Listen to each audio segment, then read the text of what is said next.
to the following presentation of the Southeastern Conference on ABC. Atlanta, the college football mecca. Outside it is gray and chilly, but inside Mercedes-Benz Stadium, a collision of crimson and red. This cauldron of noise and intensity, the one and only SEC Championship on ABC, presented by Dr. Pepper and part of Dr. Pepper Championship Week. Yes, in the 12-team bracket era, diminished playoff importance, but there's still nothing like a fight for the SEC Championship between the two traditional heavyweights in this conference. To get festivities kicked off, here is PA announcer Rick Smith. Please join us now in a moment of silence. 2 days ago, former SEC Commissioner and Vanderbilt Athletics Director Roy Kramer passed away at the age of 96. A pioneering leader who helped shape modern college sports, he launched the SEC Football Championship game and was the father of the Bowl Championship Series, the foundation for today's college football playoff. A man of resolve and integrity who worked tirelessly to uplift student athletes. Today, we remember Roy Kramer.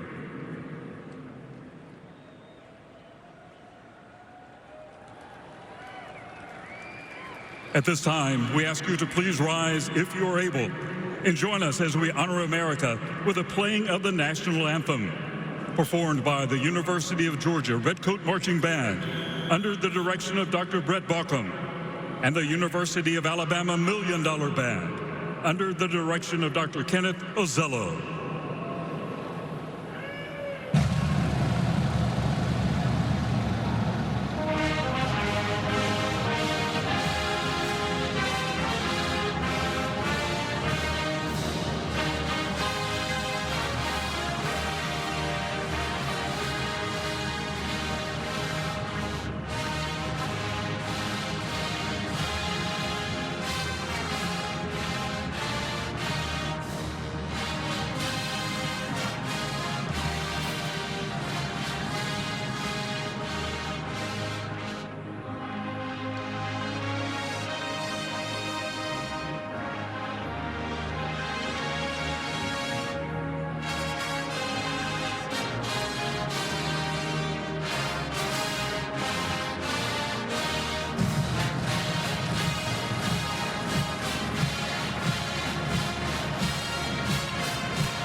The greatest conference in the world is the SEC.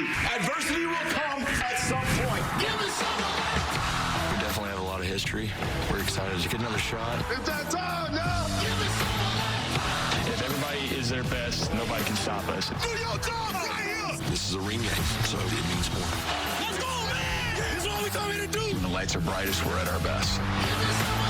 Georgia, Alabama. I don't think getting better than that. This is a matchup everybody wants to see. It's going to be a dogfight. Come on! I got crimson time!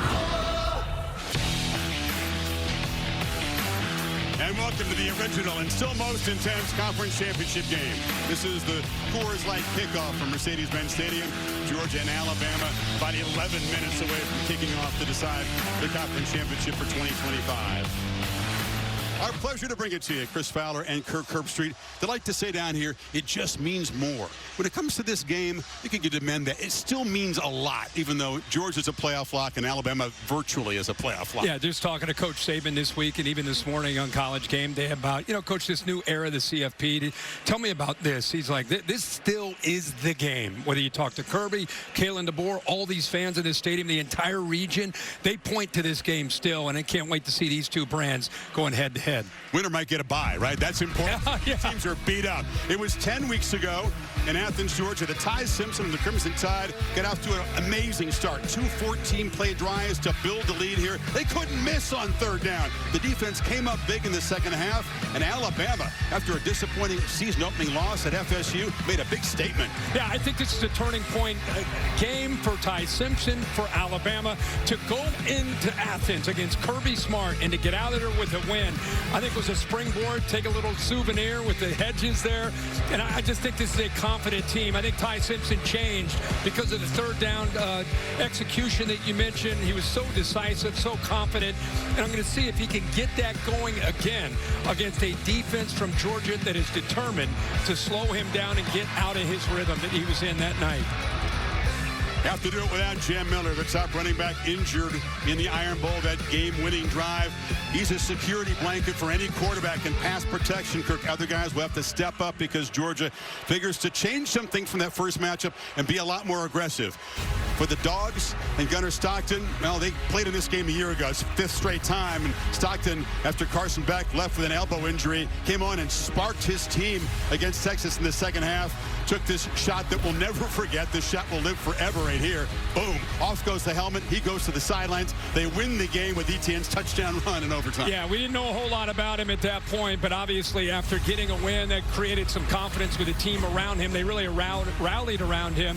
And here he is getting ready tonight to get into the SEC championship game in his first year as a starter, something he's dreamt about his entire life. I'll tell you, we've had him a lot this year. It's amazing how much he's improved. He and Mike Bobo as the play caller. This offense has really evolved.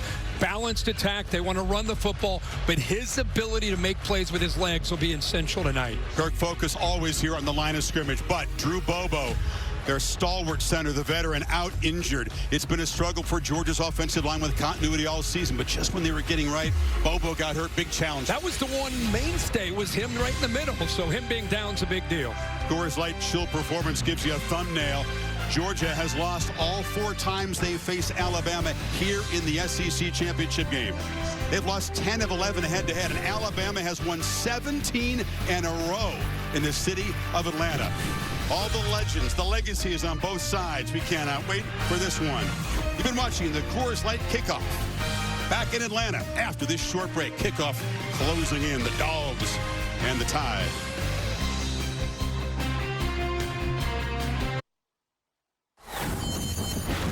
You're watching Dr. Pepper Championship Week.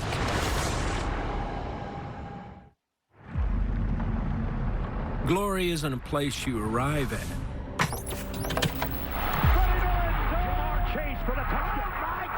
It's a road you travel. That should put the cork in the bottle. A road built on the weight of legacy. The names of legends. And moments that define forever. Every twist and every turn reminds you this is the toughest road in college football. These two teams find each other once again. For Alabama, this road has been traveled many times before, and now they walk it again, looking to reclaim what's theirs. For Georgia, this road isn't about arrival, it's about return. They're not here to find glory, but here to remind you who it belongs to.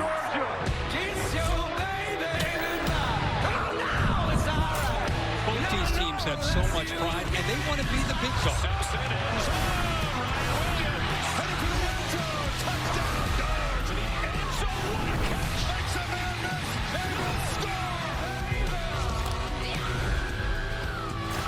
Resilient team in college football, the Georgia Bulldogs.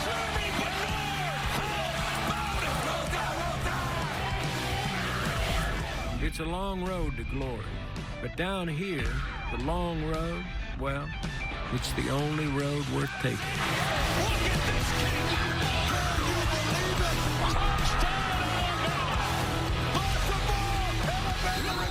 It doesn't promise a finish line, only the chance to keep going.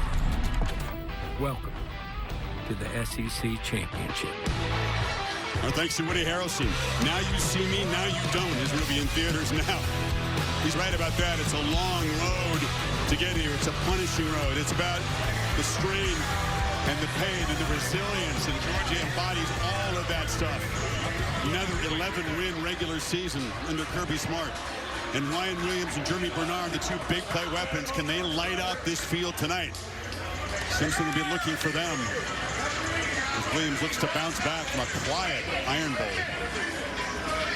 Dogs slight favorites here. They won 8 days ago over Georgia Tech in a physical bloodbath on this field. Hey, ladies and gentlemen.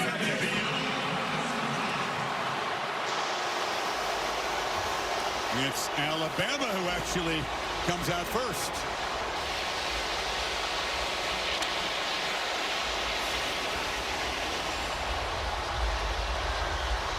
Kalen DeBoer always approaches these big games with so much calm. Different personality for Smart, but his big game pedigree speaks for itself.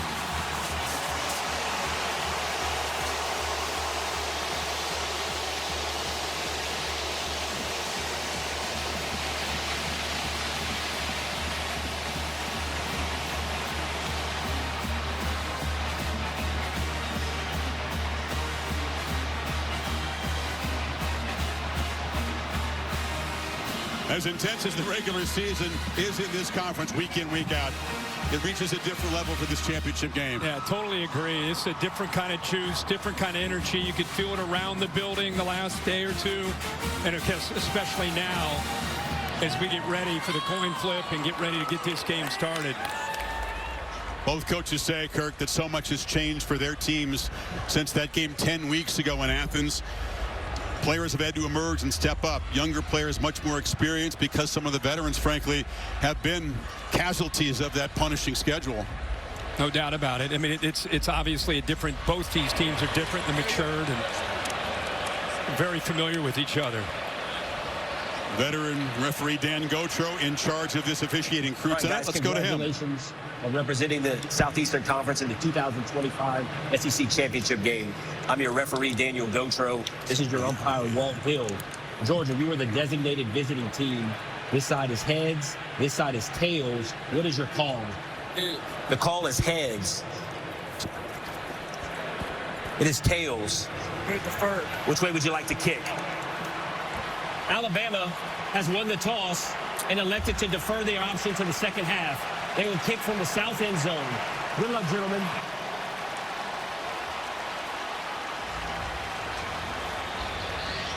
So we'll see this Georgia offense out first against the Crimson Tide defense. It's great to have both Holly Rowe and Laura Rutledge on the sidelines tonight. Let's go to Laura with Kirby Smart. All right, thank you, Chris. We're waiting on Kirby. He's right here. We're going to grab him. And, Coach, this game last season, you saw Gunnar Stockton thrust into action. He's still able to win the game. What's important for his success tonight, though? Well, a run game's important for it, him to get in rhythm, the other guys to play well around him.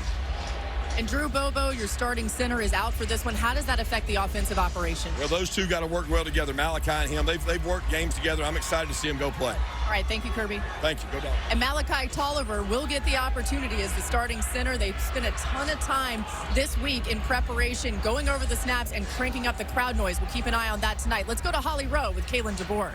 Well, Coach, this is your first SEC championship appearance. What's it like running out here with your team right now? Yeah, something you never take for granted. You know how much work it took to get to this spot. I'm excited to watch our guys play. Your two running backs are out right now. How will your young running backs not only successfully run the ball, but protect your quarterback, Ty Simpson, in pass pro? Well, they're actually a little bit different, all of them. So, you know, they'll get their opportunities. I'm excited to go let them see them play. Thank you so much, Coach.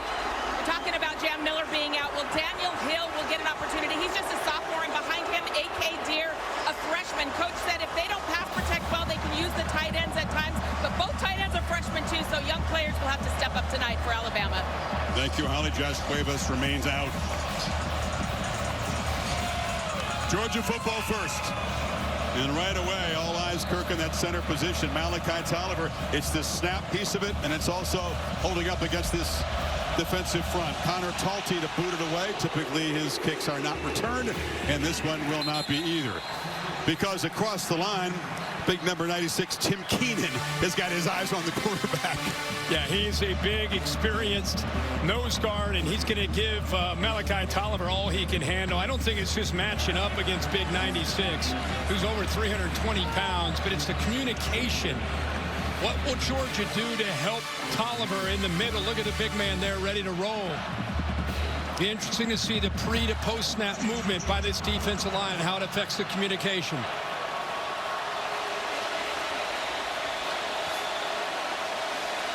Nate Frazier is the starting tailback. Dogs will rotate. Stable of talented backs. Quick pitch to the edge. Zachariah Branch is the dominant weapon of this team, and the speedster rips off a big gain.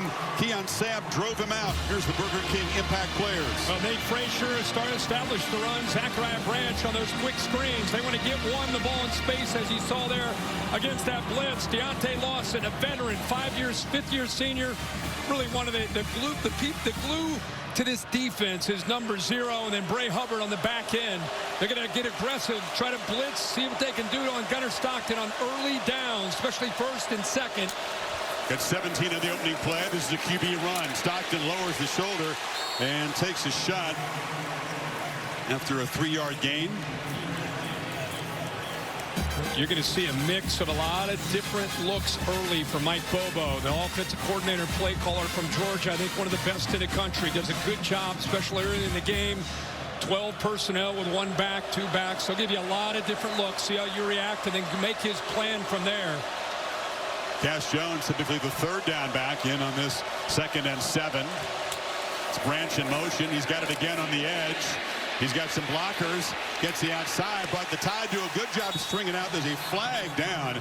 Zabian Brown made the play. This is going to be on the Dogs. That's Dylan Bell in a hole. Holding offense, number 86. 10-yard penalty from the previous spot. Remains 2nd down. Intent on stretching the field with Branch early on, aren't they? Yeah, but the way they attacked him, that was Red Morgan, 16, who created that.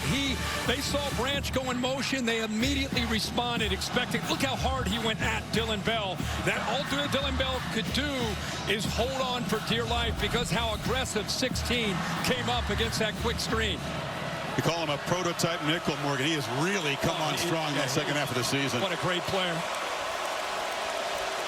Now the Dogs face the 2nd and 17. Frazier hit and dropped behind the line. Flying through was Jordan Renaud. He's got to step up big. LT Overton, the starter, can't go tonight. Well, Chris, we just talked about it. Holly talked about it. Here's Tolliver in the middle. Watch this. Movement right there, quick movement that kind of surprised him by slanting back, switching the gaps. Really good call there to test that by Kane Womack, the defensive coordinator, especially on 2nd long. Switching gaps from one side to the other side of the center, caught him off guard. Womack likes the matchup between his defensive line and Georgia's reshuffled O-line, that's for sure. 3rd and 20. Bama fans making noise as Stockton looks to escape the pocket. Long way to go. He's going to be knocked down from behind after a short gain by Yanze Pierre, and the Dogs will punt. Yeah, that's what they wanted. Of course, they had the holding call, which got Georgia behind the sticks, and then the tackle for loss got him to 3rd and long. All they had to do there is rush 3, drop 8. Big concern there. You just want to keep your eyes on Stockton. Anytime he gets the 3rd down, his legs are always a threat, but a good start there for Womack and the Crimson Tide defense. The finalist for the Ray Guy Award, which goes to the top punter, is Brett Thorson, 4-year starter. The Aussie to boot it away. Cole Adams back for Alabama, waves for a fair catch, and the Tide will begin their first possession from the 17-yard line. Ty Simpson off that game-winning drive, the 4th down completion of the Iron Bowl, starts his first SEC championship game.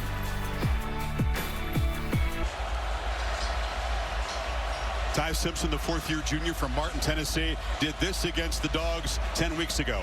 Despite a lack of explosives, Kirk, 24 of 38, 276, also had a 2-yard touchdown run, which provided winning points. Yeah, he was just in his zone, seeing the coverage very well. Again, when his eyes and feet are aligned, he is dangerously accurate, and that's what Georgia wants to affect. Will they be more aggressive at the start of the game than they were in that first meeting? Handoff up the middle, and that is Daniel Hill is going to have to step up. He's a physical pounder with, again, Jam Miller out, Burger King impact players. He's 245 pounds as a back trying to get downhill. They'll try to get as much as they can in that running game. Jeremy Bernard is healthier. 5, keep an eye on him. They'll move him all over the place. C.J. Allen, what a career. Just there's always that middle linebacker that's the enforcer. That's number 3. And then Dalen Everett, veteran 3-year starter, is going to have to hold up on islands when they play man-to-man. Lots of shifting on Alabama's side. Georgia reacting to it. Typical chess match when these teams collide. Bernard comes in motion. And again, they test the middle of that Dogs defense, and Hill plows forward. It'll be 3rd and about 2. Glenn Schumann is the defensive coordinator. His team's really been playing well the last 3 games especially, and Ryan Grubb is a play caller extraordinaire. Yeah, he's outstanding. Came back from the NFL, the Seahawks, for a year to join Kalen DeBoer. Glenn Schumann, you're right, Chris. This defense feels different than the last time we had them against Texas. I just feel like they're still maturing, getting more confident up front, able to stop the run, and they're rushing the quarterback a lot better the last 4 or 5 weeks. Here we go, Alabama on 3rd down. This was the story of the first meeting. They need just 3. Latsir Brooks has the handoff. Dogs close in, and they'll drop him for a loss. Ellis Robinson got there in a hurry, and no 3rd down conversion for the Tide to open this game. Wow, what a job by Ellis Robinson out here on the outside. Waits, nobody picks him up. Easy to come up and run support. Love to see that from the corner. He's known for his ability to cover a 5-star, but there showing the physicality and run support. Nobody blocked him, set the edge, tackle for a loss. Robinson really coming on strong, showing why he was the top defensive back recruit a couple of years ago. Blake Dowd on to punt it away. And Zachariah Branch makes the fair catch at the 30. 44-yard punt. Tough sledding for the offense as the early going here in Atlanta. Georgia's 2nd possession when you come back. Great tradition of this championship game. Starting center for Georgia, Malachi Tolliver with a tough task here, but Bobo is operating as a coach on the sideline, talking to Tolliver throughout any opportunity he can get, and joining Stacy Searles and recommending that they get set quicker as an O-line, so don't stand up and wait around, get set, and then you'll be more ready to go based on what this Alabama defense is doing. What they're doing right now, Kirk, is showing a lot of pressure, just standing up. They actually back out and rush only 3. Stockton underneath. Delivers a pass, and Nate Frazier takes a huge hit from Damani Jackson. Well, I think Kane Womack is trying to hurry up the clock on Gunnar Stockton on these early down blitzes. This time they show pressure, end up dropping, sitting back in zone. He's a little bit confused. He tries to check it down, but there's Alabama defenders. This is Damani Jackson, like you said, Chris. But right now, a clear effort to affect the new center, Tolliver, but also, I think, come after Gunnar Stockton to hurry him up. Frazier being attended to. Already so shorthanded. Chauncey Bowen did warm up. We expect to perhaps see number 33 tonight. He did not play against Georgia Tech. Missed a lot of practice, but he was a big part of the game against Alabama. 119 rushing yards in that first meeting.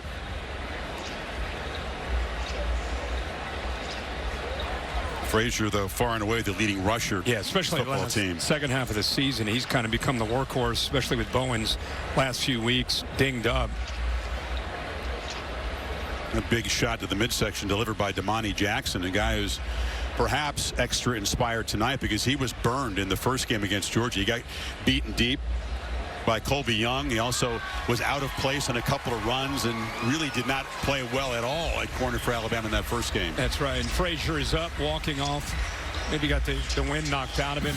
And you're right, when Jackson went down, Dejon Lees had to step up. He's a totally different kind of corner at 6'4", but I'll tell you, Jackson made a really good play. You could tell they're so locked in on these quick underneath throws, whether it's to Zachariah Branch, that was a check down. They want to force Georgia to have to take some shots downfield, keep the ball in front, and rally to the football. Once again, it's 3rd and extra long for the Dogs here. Stockton to Cash Jones underneath, and he Makes a good effort, but he's going to come up a yard short of the first set at the 39. Hill Green knocked him down. But they go back to the same look that they had on that 3rd and 20, 3rd and 14 to show pressure. Drop that mug look. End up bringing Deontay Lawson late. Pretty good effort there by the 3rd down back, Cash Jones. Both series, though, Kirk, Georgia's gone backwards. It was a penalty the first time. The loss here. Not going to do well tonight. 3rd and 14, 3rd and 17 against Alabama. So here comes Thorson again. Booming kick. Adams watches it bounce over his head, and it checks up beautifully and goes out of bounds. So Alabama be pinned back about the 7 or 8 yard line for their second possession. Dogs not doing anything on offense, but controlling field position. Well, the moment almost at hand, noon Eastern time, the exclusive reveal of the final CFP rankings. And, of course, the 12-team bracket will be positioned. Alabama virtually in. Georgia 99.9 to get in. BYU losing the Big 12 championship game to Texas Tech. And it goes those 4 first-round games on campuses the night of the 19th, and then a triple header on December 20th. If you're a Miami and Notre Dame fan, you're hoping for an Alabama loss. Pass across the middle, and quickly getting first down yardage is Isaiah Horton, coming off that hat trick of touchdowns in the Iron Bowl. Yeah, we were there. He had a huge game, did a really nice job, played with great intensity. Good job that time by Simpson, getting back, finding his primary target, and getting the ball out quickly. Going a little tempo now.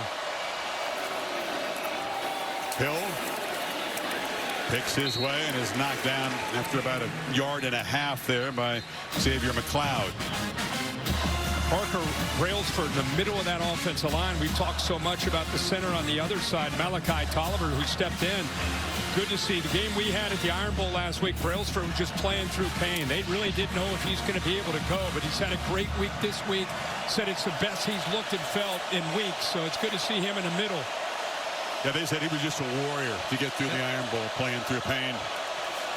Two-back look. That's Bernard to the left of Simpson. And they fake it to him, and getting met in the hole and driven back. Gabe Harris colliding with Simpson. He'll lose a yard. This is the importance of being able to stay as far as the effort on the backside. Here he is right here. We just talked about Brailsford. He locks up there on Gabe Harris, but Harris with the hustle and pursuit on the backside doesn't give up on the play. There's nowhere to go because of what Harris does there with that effort. Sometimes guys on the backside, they'll see the ball going the other way. They'll maybe go a step or two slower. It gives the quarterback some room or a back to check it and cut it back. But with the effort and hustle there by Harris, nowhere to go. 3rd and 9. Dogs bring pressure. Simpson across the middle. It's incomplete. Bernard was in a crossing route, but it was a tight window. K.J. Bolden was in coverage, and another 3 and out for Alabama. Actually, they did get 1 first down of the series. Yeah, Chris, this is why we were so impressed with what they did in Athens. Look at this offensive line. I mean, look at the movement, the twist, the pressure. There's a lot going on in front of Ty Simpson, and his eyes need to be laser focused beyond that towards the line, towards the coverage, but good tight man-to-man coverage by the Bulldogs once again. Don't look away with punts and field goals. Special teams plays. There's a rich history in the SEC championship game. Right on cue. Georgia with the block.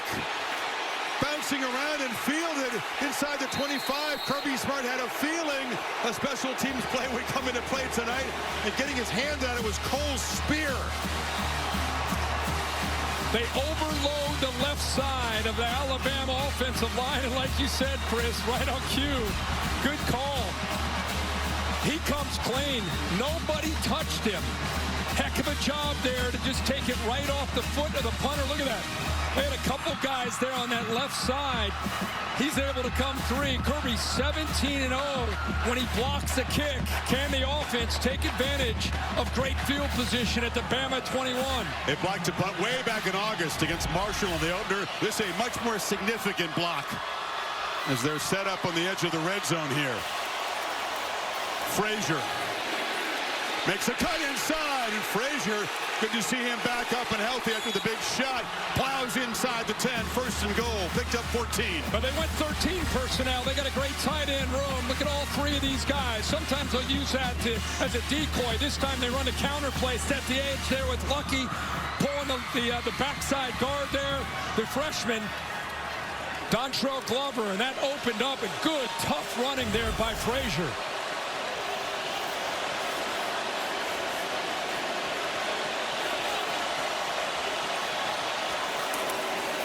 Frazier again. Deep handoff and penetrating quickly off the corner was Xavier Brown. Met him for a short loss. London Humphreys, 16, coming right to you. He should have worked around that traffic and made that block there on Brown, but instead he got caught up with a little bit of penetration on that left side, so he's unable to pick up Brown. So good job there holding the edge by the Bama defense. First one of the situational red zone trips tonight. She'll be so decisive. Bell takes the handoff, fights down near the goal line. He'll be knocked down a yard short. The versatile ex-South Carolina Gamecock. Had kind of a quiet year. Yeah, he really has, Chris. He's a running back that plays receiver. It's a power read. Depending on the look, the quarterback can pull that and get underneath behind the backside guard pulling, or you give it. Here he gives it to Bell with that read and got him close. Now it's 3rd and goal.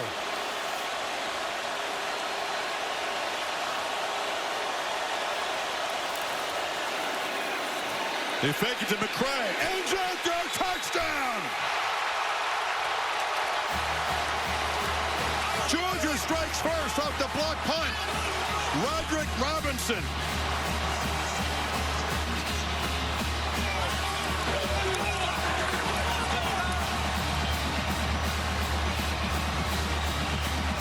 And I talk about Mike Bobo quite a bit, and some of the play calling and the looks that he gives you. The fullback, he's really a running back lined up as a fullback, lost his footing initially, but with that 13 personnel, 3rd and goal at the 1, Bobo gives him a look. Look how fired up he is after that call. He gave him a look as a run, play action, boot the athletic gunner Stockton around the edge and find the open back out of the backfield.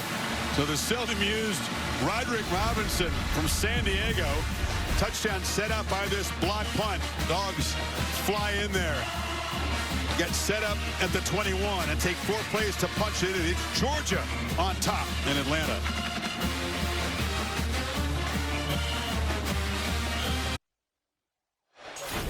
Luda got the crowd going earlier today. The T-Mobile SEC Championship concert. I can't lose with 22. Running in the back, so what? Better than the aqueduct. Hands up, hands up, hands up, hands up. Welcome to Atlanta where the players play. We ride on the bangs like big beats, hit streets, see gangsters roaming. Parties on South Hill. Welcome to Atlanta where the players play. We ride on them things like every day. Big beats, hit streets, see gangsters roaming. Parties don't stop till. Parties don't stop till 8 in the morning. Atlanta's own Ludacris. Atlanta, where Alabama believes they're the kings of the town.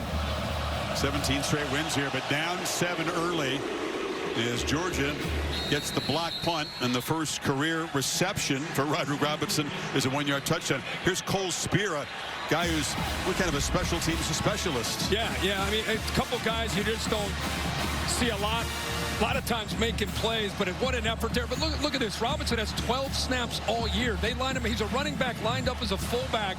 Completely surprises the Alabama defense that he's in the game and lined up at fullback of all spots, and he's able to sneak out virtually unnoticed. They're out into the flat, so another brilliant call by Mike Bobo, and they get their first touchdown off of that punt. One of the guys having to step up with Miller out is A.K. Deer, number 0, the true freshman tailback. He's got the ball, and Deer, who was a freshman out of Mississippi, met by Raylan Wilson. Short gain. It's interesting to watch them trying to establish the run. You know, I mean, that has not been a strength of theirs all year. 70% of the time, they throw the football. They're a team that'll just kind of remind you that their run game is there. But with their top 2 backs down, especially Jam Miller, here early, they're trying to establish it into the interior with the, they're trying to win that line of scrimmage. Tough to do against Georgia. Simpson has a clean pocket. Hill underneath. Spun down immediately. Short gain of 4. And tackle made by Chris Cole. Another third down for the Tide coming up. They'll need 4. They're rotating Cole in there. Remember, C.J. Allen's been in and out.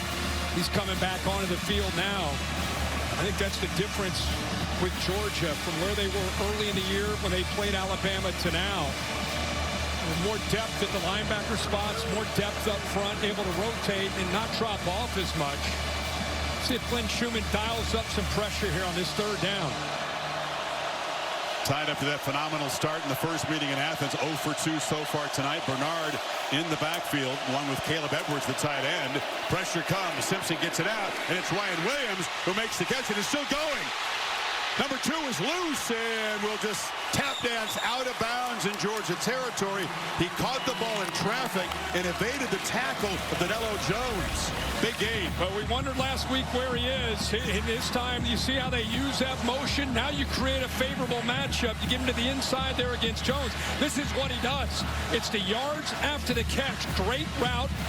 Little whirly route back to the inside, then back outside, and then even though he's not the biggest guy, about 178 pounds, boy, is he lethal with the ball in his hands. Georgia fans don't want to see Williams catching the ball and spinning. That's what created that touchdown a year ago that beat him in the regular season. Simpson, deep drop on first down, downfield throw to Horton. It's incomplete. Went up high to get it. He was well defended by Ellis Robinson. Boy, Ellis Robinson, we saw that big play he made in run support. This is really what he's known for. I was wondering if he got a hand on his football. He kind of worked through it. I think that just kind of came off of Horton's hands.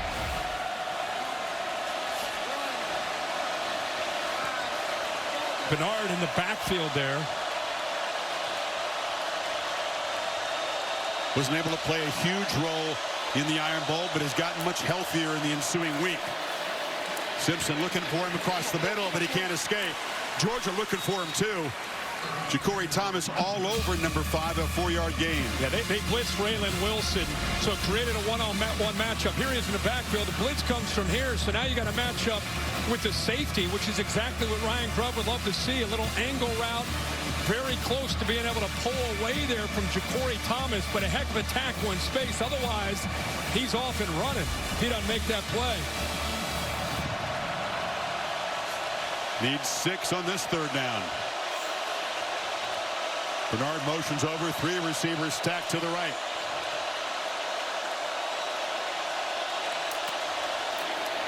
Simpson looking that direction, now back across the middle, high throw, intercepted. Picked off, Dalen Everett for the Dogs with a stiff arm. Takes it back into Alabama territory. A flag down at the end of the play. But the Dogs with the first takeaway. Looked like K.J. Bolden may have gotten a piece of that. Or typically you see a blitz, you think man to man, but here he is out here on the outside, just kind of sits back, reading the quarterback's eyes. As that ball comes out, I think it got out clean. I think it just came off the fingertips there, like you said, a Horton. Return team. The 15-yard penalty will be enforced from the spot of the foul. First down, Georgia. It comes off of Horton. Yeah, I guess you're right. He did. K.J. Bolden did get a fingertip on that. But the throw was off target anyway. It was behind him. And a heck of an effort. What a job by Dylan Everett to be able to catch that football. So the savage pads go to Dalen Everett. Had a couple picks, remember, against Texas in the SEC championship game a year ago. 2 guys fighting, and he's going to be penalized at the end of the return. Yeah, he got the face mask, so instead of being deep into Alabama territory again after a big play, because of that face mask, they're going to come all the way back into their own territory. Looks like they're going to put him at about the 43-yard line. What is it about this game, though, and Everett? Again, defensive, most outstanding player in the win over Texas for those 2 picks. And an early one here. Georgia from their 43. Feed McCray. Bumps ahead and then falls forward for a couple. And Georgia's defense came up huge against Texas a year ago. Boy, he's been such a good player for so many years in Athens. Has great size, 6'1", 190. You're right. They tested him. It didn't work. Yeah. That's why we made him one of the impact players tonight. He just seems to step up. When the lights get their brightest, 6 out of the edge, plays so well. Fake it to McCray. Stockton now flips it short to Oscar Delp, and the tight end lowers his head. Takes a shot after a 5-yard gain from Justin Jefferson. 3rd and 3, final minute of this first quarter. These kind of turn of events. Bama's defense put in some very tough situations. Tempo Kirk here on 3rd down. Delp out there on the edge, and Stockton diving, and it's a first down. So Stockton with the short scrambles can just frustrate a defense, and the Dogs at Bama territory as we'll begin the second quarter with Georgia up 7-0. And whether it's design run or just there creating with the scramble, you know, that's what they do a good job of. And I think Gunnar Stockton that time, he just felt it, saw that the linebackers cleared out, knew that he could get the first down and didn't hesitate, took the yards while he could get them. So a block punt sets up a short touchdown drive. And then the first takeaway of this game has Georgia in business at Bama territory beginning the second quarter. Back after this message, and we're from your local ABC station. You're watching the SEC Championship on ABC.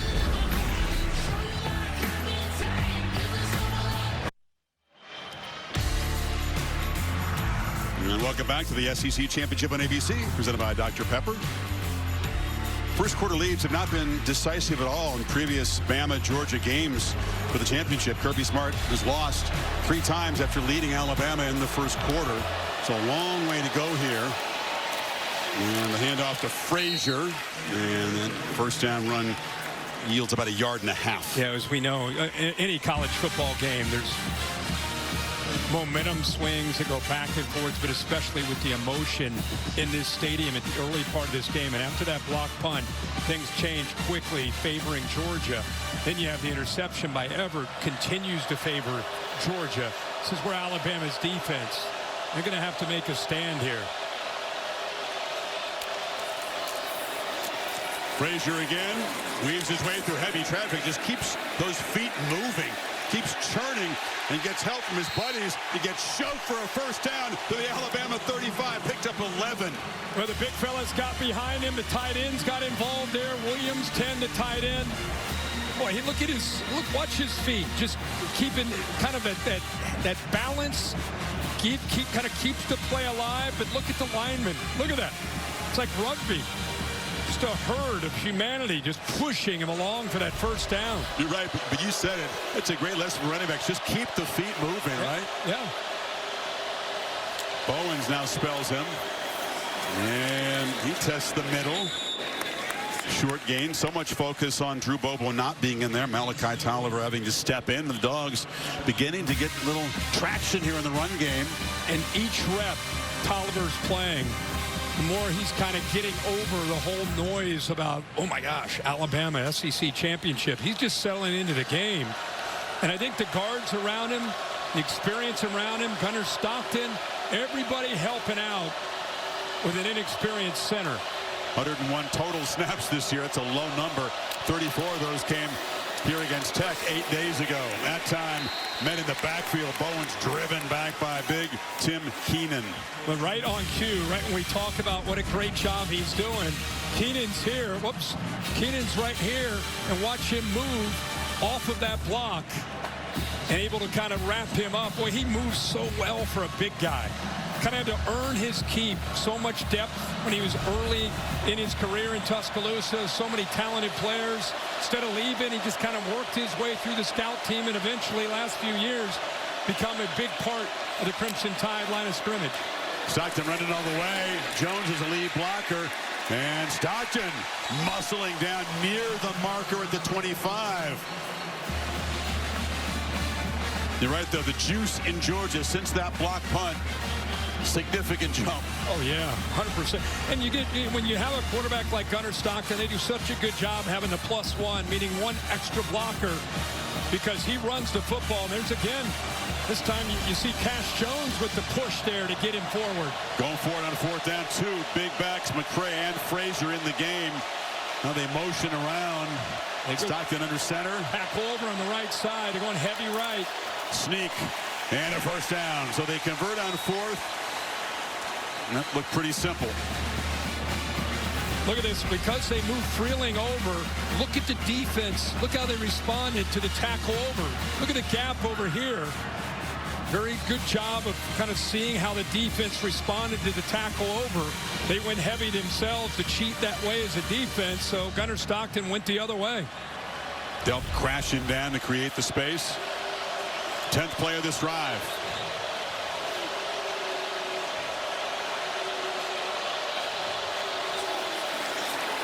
Gunnar on the move, flips it short. Ooh, taking a big shot again was Nate Frazier. Yonsei Pierre delivered a shot, and again on a pass reception, number 3 taking the lumber. What? Think about Pierre. This team is desperate for a pass rusher. He kind of emerges throughout the years. They're by far their best pass rusher. And now you see his versatility. You drop him, he shows pressure, then you drop him out in the flat. He's able to make a play out in space like that. Frazier can take a punch, we know that. From the pocket, deliver, Bell. Down the middle, Dylan Bell stretches to the 4. Dogs on the doorstep. Well, we just talked about Pierre and what a great pass rusher he is. He's right here lined up as a backer. Watch Gunnar Stockton, looks left, comes back, and right between Pierre, he kind of moves him with his eyes. And Lawson, nice window, puts it right on a line to Dylan Bell. We talked about Bell's skills. He can run after the catch. Does a great job there inside the 5. Dogs with 3 tight ends. Alabama making late changes in personnel for this 1st and goal play. Frazier, no, hit for a loss. Quick penetration by big James Smith. Kai Hill-Green, Colorado transfer, joining him there. 2nd and goal. Yeah, they just slanted that direction.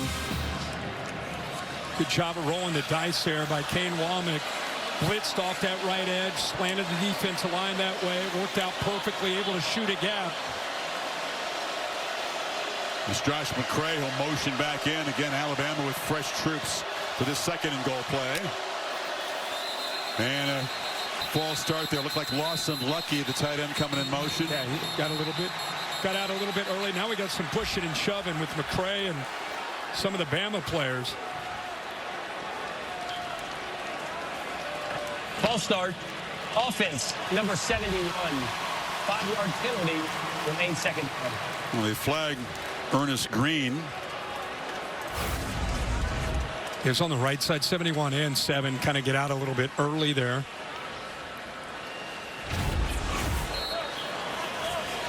Bama has 13 total plays. And Georgia, this will be their 13th play on this drive alone. Big premium on ball control, time of possession, domination for Kalen DeBoer. Not working out that way so far tonight. 2nd and goal, Stockton takes off and navigates back down near the 5-yard line. Picked up 5. It'll be 3rd and goal. Yeah, they went to a bunch formation off to the right. Tendency is when they give that look, it's just a quick throw out to Dylan Bell. He kind of flashed that, but his quarterback draw the whole way. Just trying to get Bama's defense out of position. But they weren't too fooled there. Did a pretty good job of rallying to the ball to set up this 3rd down. It's a big play for Bama's defense. Big opportunity here for Georgia to go up by 14. If they can execute, put it in the end zone. Branch is in the slot. So is Lawson Lucky, and now Zachariah comes across in motion.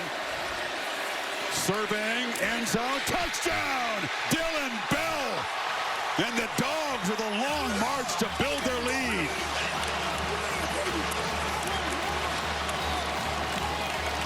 Dylan Bell, a big part of that drive. Boy, they got a matchup that they love to see. Dylan Bell is lined up right here in a condensed formation. And he's got a two-way because of where he's lined up. He's lined up against the safety and go left or right. Gives him just enough of a head fake there at the top of that route. Works to the inside. And how about the accurate throw by Gunnar Stockton? Talked about the quiet year for Bell. Just one regular season touchdown and 23 catches. Had 2 big catches on that drive, the 19-yarder and then the touchdown pass, all set up by the interception by Dalen Everett. So Ty Simpson, not nearly the efficient start that he had in the first meeting between the Dogs. Now they have to come from 2 touchdowns behind midway second quarter.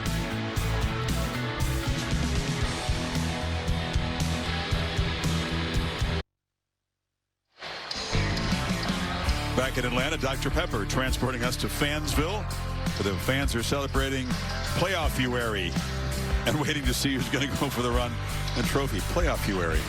Nice. It begins December. A lot of the intrigue gets ramped up tomorrow when the rankings are revealed and the bracket is all set up. Look at that. All 3 drives, 13 plays. They've been running the ball a lot. Kind of surprised me so far how much they've been determined, almost bullish about running the football. They really haven't been that kind of team most of the year. But Kirby, when he's up by 10 or more, he's 97-3. Except against Bama, where he's 1-3. That is the exception. High-speed highlights brought to you by T-Mobile 5G home internet. It was kind of a defensive game. Then we had a block punt by Georgia. They got the momentum. Big third down call there to get it to Roderick Robinson for a touchdown. Big interception by Dalen Everett. Got the ball back to Gunnar Stockton. And in another third down, this time he finds Dylan Bell. Well executed. Good job to create that matchup against the safety. And they go up by 14. How will Ty Simpson respond?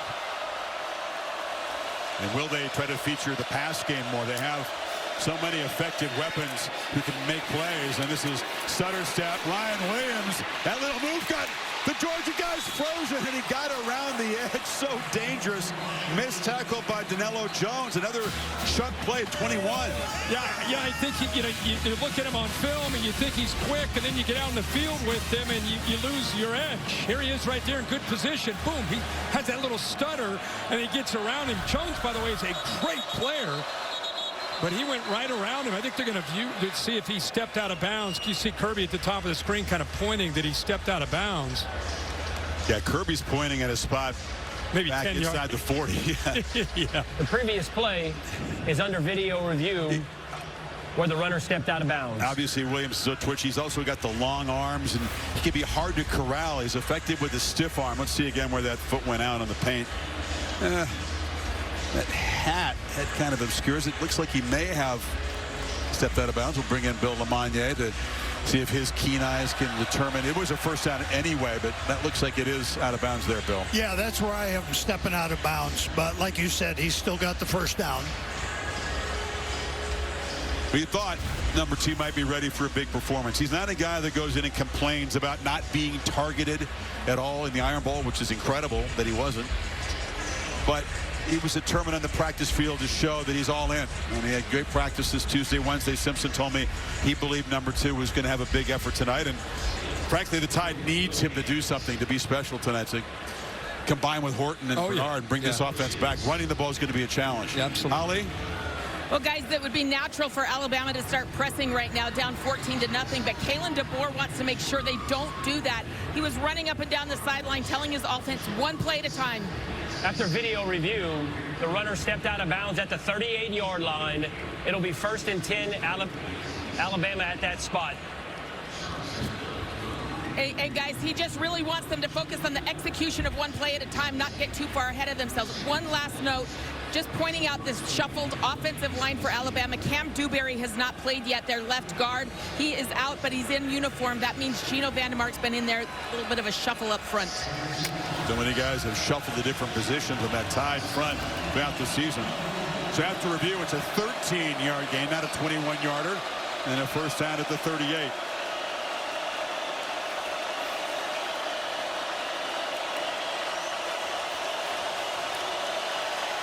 Two on the play clock. Just get it off. Simpson trying to buy time on the edge. Has to just throw it away. Boy, nobody open early. It's such a different feel than the game in Athens where Alabama was dictating things as an offense. They would get the third down. They hit their first 8 third downs. They protected. They ran crisp routes. They had separation. Back then, Ty Simpson, he was getting the ball out accurately. They're just not quite in sync yet against a much improved Georgia defense.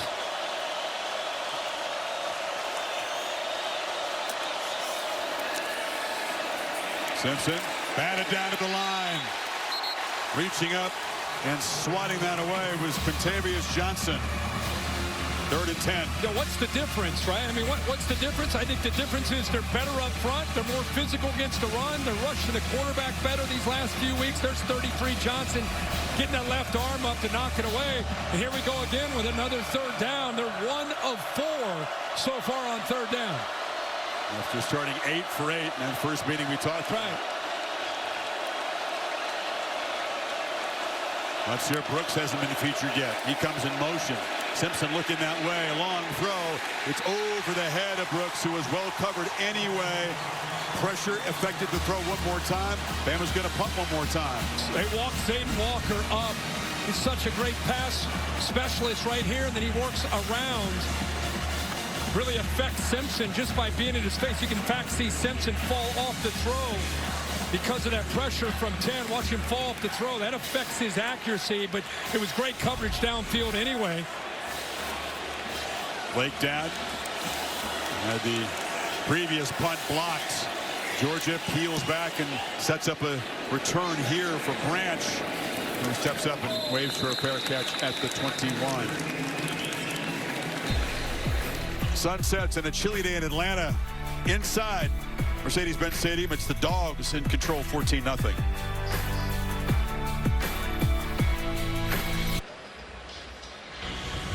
AT&T with the CFP rankings. Texas Tech routs BYU, wins the Big 12, and in all likelihood secures a top 4 seed. 13 tackles for Jacob Rodriguez in that game. Yeah, what a great year he's had. BYU losing by 34-7. They already lost big to Texas Tech, so that's twice they've lost to Texas Tech.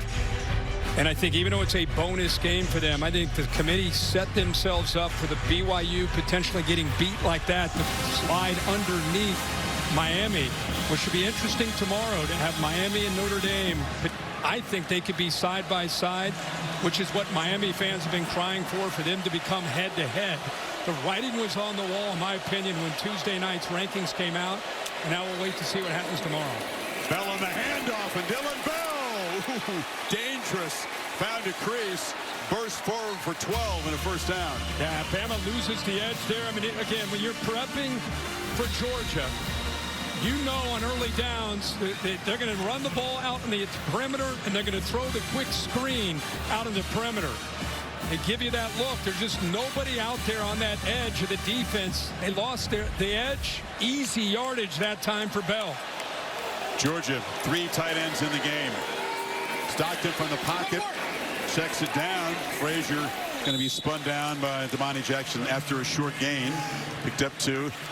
Lawson Lucky so important. These guys as receivers, as run blockers. First of all, nobody recruits and develops tight end like Georgia does in college football, right? There's 6 of them in the NFL. I agree. Yeah, 2025, Notre Dame's done a great job over the years, but right now with what they've done, the players they have, as you said, currently in the NFL, the depth that they have in this room, this could be the best tight end room, I think, in college football this year. They use them all. Haven't seen Elias Williams, the super talented freshman, get involved yet. Catch on the edge. It's Jacoby White-Helton. Just his 7th catch of the season. Picked up a couple. Will set up third down. See, again, there's the ball. Quick. They just try to stretch you. Make sure you honor and respect that edge out there, the horizontal edge to your defense. Look at the difference between making this tackle right there and not. That's about another 4 yards. That was Red Morgan coming in quickly. That would be a 3rd and 10, and instead it's 3rd and 6. Alabama trying to get off the field, trying to reclaim some momentum. Georgia has owned that. Bama's showing pressure with their backers, especially on that right side. Bunch of Tide players leaning forward. A lot of them back out. Stockton throws downfield, and maybe he was confused by that look. Zachariah Branch was on the route, but a miscommunication there. Chris, I think they affected his rhythm and his confidence. They walked up 7, maybe 8 guys. Look at that. All those crimson jerseys. And then you're right, they back out.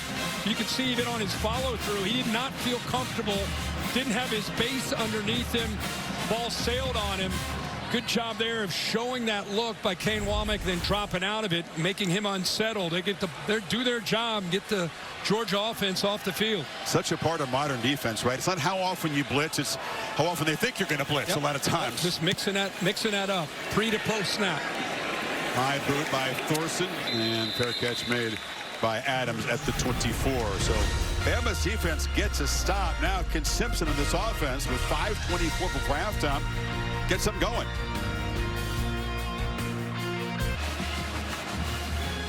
Who's going to be on target at halftime in those Dr. Pepper cans?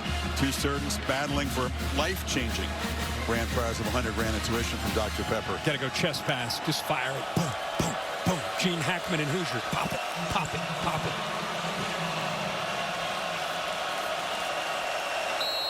I don't know about chest pass, but Tyson's trying to get the forward pass going here. It's been a struggle for Alabama. Have not been able to run it well without Jam Miller. Would have been hard with him. And the Dogs' aggressiveness is troubling the quarterback. First down, they test the middle. A.K. Deer knocked down after about 2 yards. They continue to try to run the ball. Keep in mind, one thing Georgia likes to do, they like to keep Bolden 4 and Thomas 20 back as much as they can, especially in obvious passing situations. So if you have a too high safety look, what do you do against that? You got to run the football. Got to run the football into that look, or you got to hit the underneath pass and the crossing routes and get yards after the catch. See, they got 2 safeties back again. Tough to throw the ball downfield with that look. Williams in motion, has the handoff. Spin move. Ryan Williams still eludes people. He's got to jump in his step even more so than usual tonight. He's so dangerous. We saw that last year a lot. There's a great spin move there. It's still going to be short of the first down. They need to get something going here. First game of the season, 0 points in their first 4 drives. A punt, blocked punt, interception, another punt. Only need 2 on this third down. Feels important. Oh, it's a low throw. Daniel Hill was out there. You want to make it a much more accurate throw when it's a running back in the pattern. Simpson knows that one's on him. I think that anytime you see an easy throw like that low, quarterback short arms, he's just aiming the football. Instead of just getting back there, if he threw that 100 times, he could almost throw that with his eyes closed. But when you're forcing things and you're trying to be perfect, you start aiming. And I think that's what got him there on that 3rd and short. If he puts that on the money, it's an easy first down. Laura said, Kalen was telling his team, don't force it, don't force it. There's an example, Kirk, of pressing. What you're talking about was an easy opportunity to get the drive going. Instead, Georgia has 3:59 to work with before halftime. 10 a.m. Eastern tomorrow, Sunday NFL countdown, and then Monday Night Football. Eagles with all those former Georgia Bulldogs, and the Chargers, ESPN2 and Disney Plus, and the Monsters Football Fun Day version of the game. Monsters Inc. World. You part of that? No, sir. No, sir, I'm not. Bama deferred, and they get the ball to start the second half as we get under the 4-minute mark. Georgia would love to build on this lead before then. Branch, tunnel screen, breaks free. Zachariah Branch, much like Williams on the other side, once he gets a couple steps, it's hold your breath. Rousseau got him down, but it's a first down. Yeah, Ryan Williams is quick, but he's a different kind of quick. Zachariah Branch is low center of gravity, really physical to go along with the quickness. So, been seeing this all year, the SC transfer. Look at that acceleration. You got to swarm to the ball, leverage the football the best you can against him. Bell on the perimeter, one-on-one, and wrestled down. Good tackle by Damani Jackson in the open field, but he picks up 8. And Chris, go back to the throw by Simpson. This is just another simple throw, but when you throw it out in front, you get yards after the catch. And that's what we've seen with Gunnar Stockton so far, early part of this game. Give it your receivers a chance to make a play. Frazier muscles for a first down to the 40. Yeah, well, this is all about the SEC championship, but if I'm a Notre Dame or Miami fan, I'm sitting here pulling for Georgia to just keep rolling along. Make this as big and as bad as you can for Alabama, because that could potentially open the door for Miami and Notre Dame if Bama were to get blown out here by Georgia. That was the conversation, that they need to win, and if they do lose, by how many would it give the committee second pause? They're 9th in the rankings, Alabama, coming into this. Bowens slams forward. I'm not suggesting they are going to get blown out, but I just know that there's so much. Would Bama get punished? In my opinion, Bama went to Athens and beat them there. Yeah. So it would have to get really ugly for them to be punished for losing a game, to have to play a bonus round game. 2-minute timeout. We'll talk more about that. These games are interconnected, and the subplots are plentiful on Championship Saturday. Dogs on the move, up by 2 scores.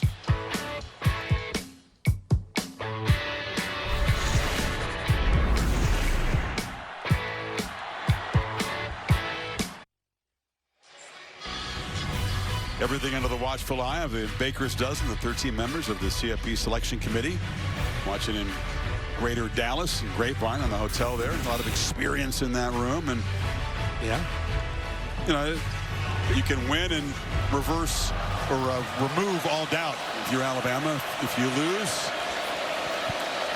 you may have to sweat. Stockton on the move, and he was running all the way. Ducks down after about 4-yard gain. Talked about the teams that are sort of on the bubble. Alabama at the moment 10-2, same record for Notre Dame and Miami. Miami with the walk-off field goal to win the season opening game, and Notre Dame 10 straight wins since then. Yeah, Bama, the one thing that doesn't show that they beat 4 ranked teams in a row, not just the best win at Georgia, but I think it's the amount of good wins that they have that's probably the best thing on their resume, better than anybody else at this point. So they just need to show a pulse here and start competing and get back into this game. Bowens is dragged down. It's not easy to tackle him in the open field, and that was a nice play by Justin Hill to drag him down short of the marker. Yeah, he's right on the inside right here, and then he works out. You're right, Chris. What a tough ask of him to be able to make this play without even making a horse collar, because he's chasing him down from behind. And he kept him short of the first down marker. With the strength it takes to do that. Bowens is a big 225-pounder. Creates a 4th and short here. Timeout on the field decision for Kirby Smart. Do you trust your offensive line and try to keep the football with 1:09 to go, or do you risk Alabama getting a stop in the football in midfield? And it sounds great to always say the analytics say to go for it. You want to be aggressive in today's day and age, but they're in complete control of this game. It would make more sense to me to punt it away just to be safe, because if they bow up and stop you, you're giving them not just a ball at midfield with 1:09 to go, you're giving them some momentum before the half. And that's the choice Smart has made, sending Thorson out to punt. A lot of respect for the interior of that Alabama defense. Here we go. They run the offense out there. Let's see if they actually run a play, or of course Bama's going to call a timeout. They'll call a timeout, won't they? Now they gave him time, obviously, to make the switch. Here comes the sneak. Notre Dame got Georgia on this in the playoffs game a year ago. Kirby Smart has tried to work it on opponents, and the timeout will be taken by Georgia. Well, they tried to confuse Alabama, maybe get DeBoer to spend a timeout. It's Kane Womack, the defensive coordinator, proud of his guys for hustling back. Expect the unexpected as you prep. And, you know, they did a good job of not taking their helmets off, going over to get some water. It's a good job of being ready to respond to this. And keep in mind, because of the substitutions, obviously, you'll see the umpire, they're going to step over top of the ball. Alabama has enough time to get all 11 guys out there, to get everybody lined up. And that's the reaction from the defensive coordinator. You know, they tried to get us and we wouldn't bite. That's basically what he was saying if you read his lips. But now they're going to bring their Gunnar Stockton's going to come out. I mean, Kirby Smart's going to get aggressive here on 4th and a half a yard. Big moment. Huge. Neither coach has been afraid to take risks. That's clear. Can Bama somehow get a stop, take over in midfield, or the Dogs trying to add to this lead? That's Delp who comes in motion. Handoff, McCray, the 240-pounder, plows forward, makes it with ease. First down, Dogs. Well, we just talked about Roderick Robinson with that touchdown reception. He's going to lead the way and get just enough there of Deontay Lawson. Got aggressive, trusted that offensive line. Keep in mind, you got a backup center in Tolliver, 2 freshman guards, and they get it. 50 seconds and a half. Ball batted in the air and falls incomplete. Looked like Hill Green got a piece of that pass. Yeah, he came off the blitz from the second level. And from our right, he just barely gets his hand up there as he's getting blocked. Great length you can see there. So the Dogs with 2 timeouts. They don't have too far to go to get in field goal range for Peyton Woodring. But you don't go for it like that to think about a field goal. Knowing Kirby Smart with those 2 timeouts, he's going to get aggressive, try to get this ball downfield. Good point. Let's see if he does here. They hand it off to Cash Jones off the left side. He's knocked down. Not a terribly aggressive call. Justin Hill made the stop. And for now, Smart saving the timeouts. You got quick throws to Branch on that left side. Yeah, they're not at field goal range now, Kirk. No. Pressure comes. Stockton has to throw it away. And they may have squandered an opportunity. Jordan Renaud got there. And Alabama. Chris, I don't know if he got outside of the tackle box. See if he did. Quarterback was outside the tackle box. Okay. And the ball crossed the line of scrimmage. Yeah, that was what, there was a reaction from Alabama thinking, hey, did he get out? You know, Gunnar Stockton looked that way, but still seemed somewhat surprised by Bray Hubbard on that blitz. Womack doesn't think he got outside of the box, but they've moved on. They've been right on the edge with that. If you're on the edge with it, you're going to give the quarterback the benefit of the doubt. Either way, it's 4th down and Thorson on the punt. I tell you, they were not terribly aggressive as we thought they might be. I thought they really would attack. They go for it on 4th down and then really don't kind of sat on it there. Kirby questioned a bit for some clock management at the end of the Georgia Tech game here 8 days ago. Weren't terribly aggressive trying to add to the lead that time. Played a little slow. So with 15 seconds to go, Tim Tebow, the last quarterback to beat Alabama in the city of Atlanta in the SEC championship game in 2008. They won 17 in a row since Tebow and the Gators got him here in the 08 championship game. And then they came back again in 09, and Tebow had another opportunity against that Alabama team. That was Nick Saban's first SEC championship, and went on to win a national championship against Mack Brown in Texas that year. So the Capital One halftime report, Tim, Roman Harper, Jordan Rogers, Laura, just 15 seconds away. And what they'll have to talk about is Alabama needing to regroup and reboot from the end zone. Flags out as the catch is made by Marshall Pritchett. And he submarined him there with Chris Cole. That's going to be a personal foul on Georgia. He'll get 15 yards on top of this completion. Good to see Ty Simpson get up. He got hit down low beneath the knee. There are 2 fouls on the play, 1 on each team. Personal foul, hands to the face, offense number 64. Personal foul, roughing the passer, defense number 9. The fouls will offset, remains first down. Now it figures with 8 seconds to go, Alabama will run one more play and then talk about how to change things around in the 3rd quarter. That's the obvious call. Then on the right tackle, the true freshman, Michael Carroll. He's up at the top of the screen. You see the head go back of a Georgia defender. And now Alabama's just going to shut it down. No running game, this 18 yards. Before that, kneel down. And 71 total yards of offense. The Dogs defense suffocating. Touchdowns set up by a blocked punt and an interception. And it's Georgia trying to beat Bama for the first time in an SEC championship game, up by 2 scores. Laura has Kirby Smart. All right, thank you, Chris. And, Coach, you know as well as anyone, no lead is safe in this game. How do you hold on to it in the second half? Play really good defense, hang on to the ball, and don't turn the ball over. They're really good at getting turnovers and win the line of scrimmage. I mean, you got to win the game up front, and we need to win the game with the line of scrimmage. All right, thank you, Coach. Thank you. Let's go to Holly Rowe and Kalen DeBoer. Well, Coach, you talked about the importance of time of possession. What can your offense change just to sustain some drives and get some momentum? Yeah, there's a couple easy plays. We just got to make those. And obviously the takeaway, is big. And we've given them field position 2 times. That's where the 14 points come from. What do you say right now? Keep playing. We get the ball to start the half, and it's a 4-quarter game for a reason. Thanks, Coach. Yep. No panic, but Simpson must improve a lot on a 5 for 12. 53-yard and 1 interception performance. So the gang with the Capital One halftime report will come up next after these messages.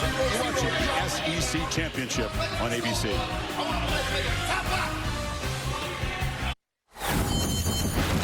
You're watching Dr. Pepper Championship Week.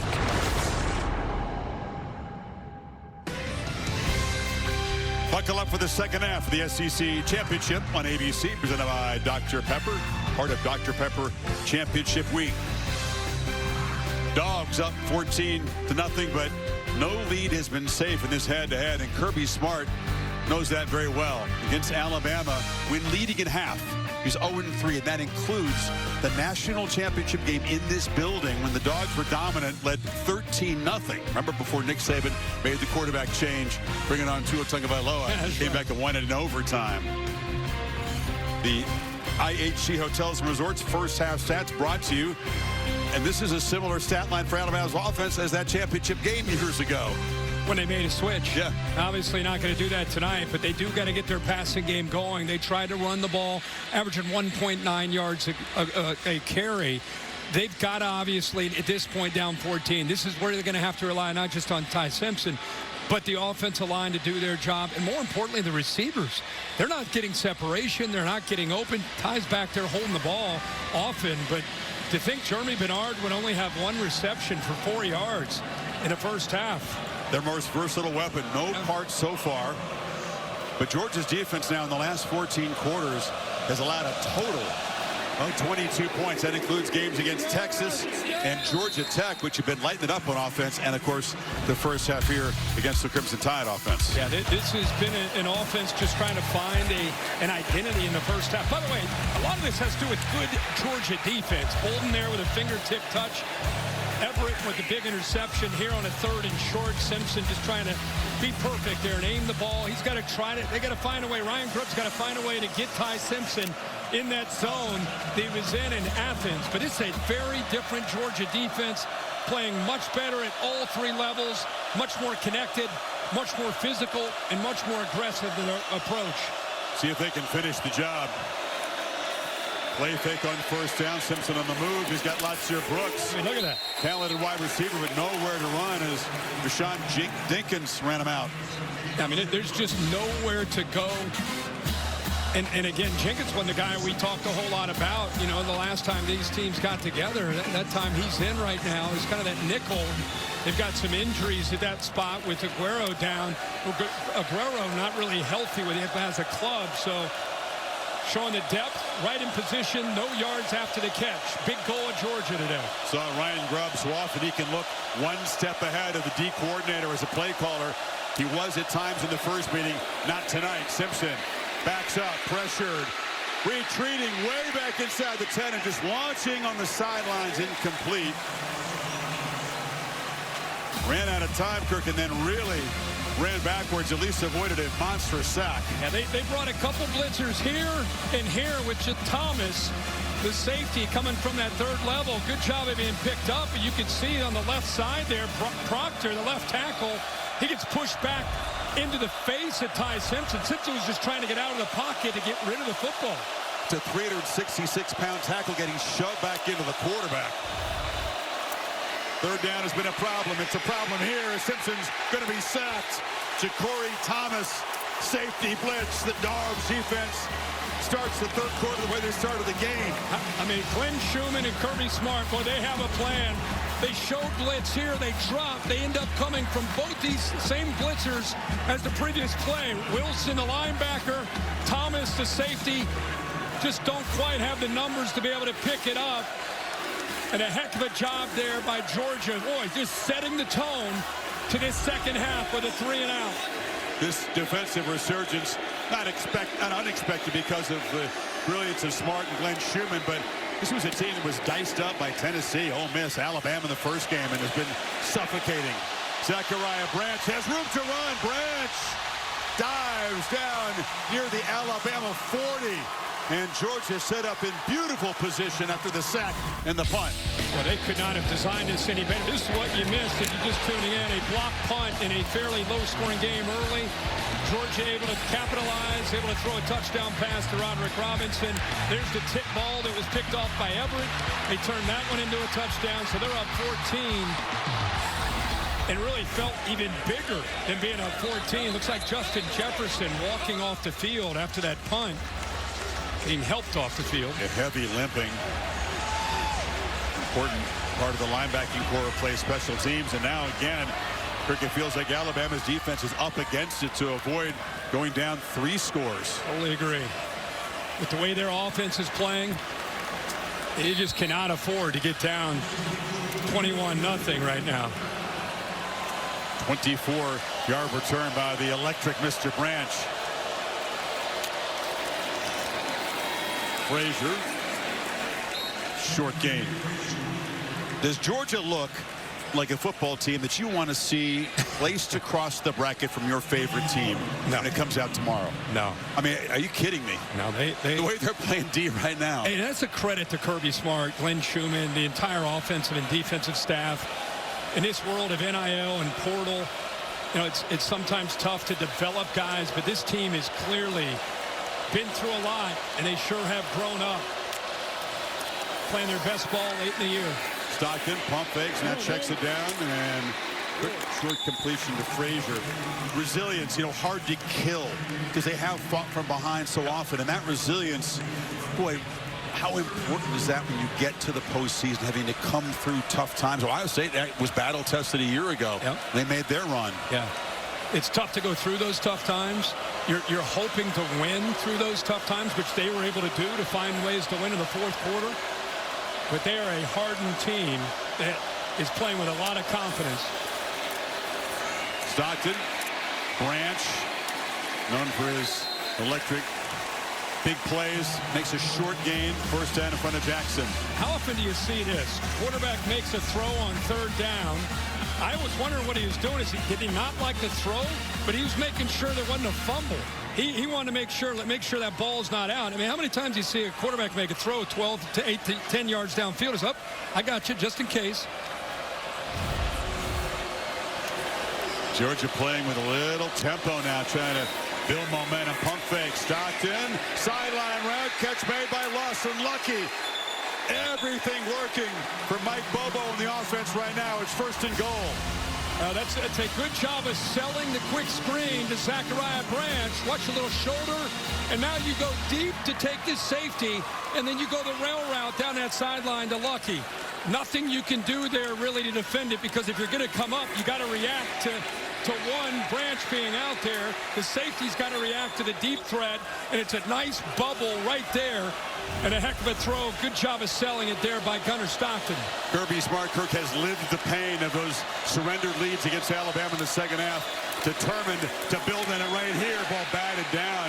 He was trying to find Taylor on a slant. Hill Green got a hand on it. That's a touchdown. That's a walk-in touchdown. I don't know. If he doesn't make that play, that is easy touchdown here to the true freshman Taylor. Good effort there. Nick Hill Green got up, climbed the ladder. And again, if he doesn't bat that down, we've seen him do that a couple times. That's a touchdown with a bust on the back end there.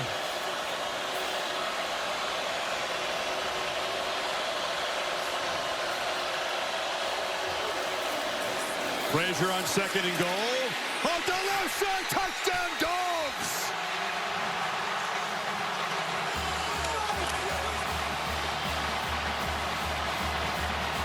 Perfect start to the second half for Georgia.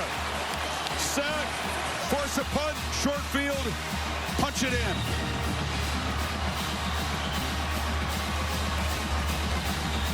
It was a good kick-out block by London Humphrey, 16. He'll come around it. But look at the two tight ends on the play side. Both Lawson Lucky and Oscar Delp. They kind of sealed the edge to the inside. And then Humphreys coming over was able to get a kick-out block. And, boy, Frazier, talk about improvement. He's a great back, but I think he's just feeling the scheme every single week, taking great steps.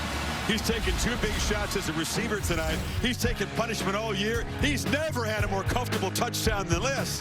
Untouched to the end zone. 21-zip, Georgia.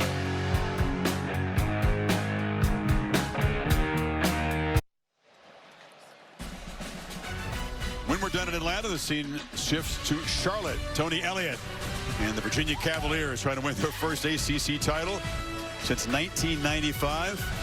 Just the one conference loss. They'll take on the underdog Duke Blue Devils. It was a rout for the Cavaliers in the regular season. Will it be closer tonight in Charlotte with the championship on the line to try to punch their playoff ticket? I don't think it'll be close. I think Virginia will win that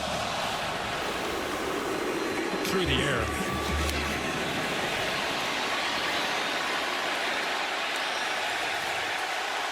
Helmet ripped off. Monsieur Brooks on the return. Big picture. ACC champion to get one of the final 2 CFP spots. Tulane punched their ticket. Knocking off North Texas. JMU, Sun Belt champion. Duke, even with the win over Virginia tonight, may be on the outside looking in. They have 7 wins coming into the game. And Duke has no shot at getting into the CFP, and they shouldn't at 7-5. If they win an ACC championship, it's a great accomplishment, but they'll not be in the CFP. Congratulations to Boise State, another conference championship. Bama backed up at the 13. Backed up 3 touchdowns. Again, a first down run. A.K. Deer off the left side. And the freshman wrestled down after a short game by Raylan Wilson. Laura. Well, Chris, as you know, Kirby Smart's big emphasis this week was winning third down defensively. He remembered that first game they played against Alabama, where Alabama was 13 for 19 on third down. Tonight, 1 for 6. Totally different deal. And Glenn Schumann has consistently emphasized this on the sideline, win third down to his defense. That's a good point, Laura. They're winning first and second down, too. Exactly right. Which is putting them in third and long situations. Simpson really eager to avoid another one of those right here on 2nd and 5. Little confusion. There was no one to hand the ball off, and he just slides down. Wow, things are getting worse by the second. Keep in mind, you're playing with a freshman back. You got Daniel Hill, 4. He's got some experience, obviously, but 0. A.K. Deer probably has a very bright future, but he miscommunication there with he and Ty Simpson. Boy, 62 total yards of offense, 4 first downs, 1 by penalty.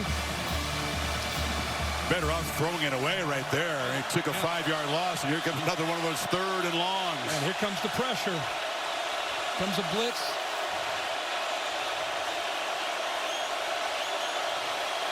Are they sitting back or they're coming? Here they come. And the flag comes out. All eyes on those aggressive Georgia defenders. It was Gabe Harris up there. And the Tide apparently would be pushed back 5 more. False start. Offense, number 75. 5-yard penalty. Remains third down. Yeah, he's fired up because there was movement by Georgia, but it was movement that was slanting. They weren't quite into the neutral zone, and the right guard there, Formby, ended up jumping, so it does push him back. I don't think he loved the fact that Gabe Harris knocked the quarterback down. That's what he saw, yeah.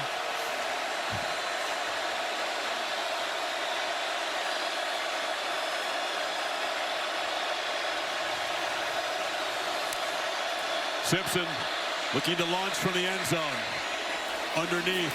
Pritchett, long way to go. The tight end is going to be knocked down well short of the first down. And that Dogs defense, with Chris Cole making the stop, gets off the field again. Is there Kobe Dean out there? Is Jalen Carter out there? I mean, this looks like Georgia defense, right?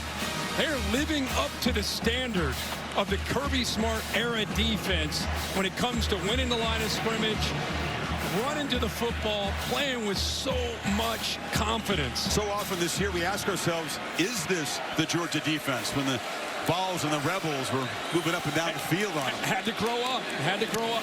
And they have. And Branch with the big return last time backs up for a fair catch at the 33 to 46-yard boot. There he is. Uga 11, known as Boom. Big fella.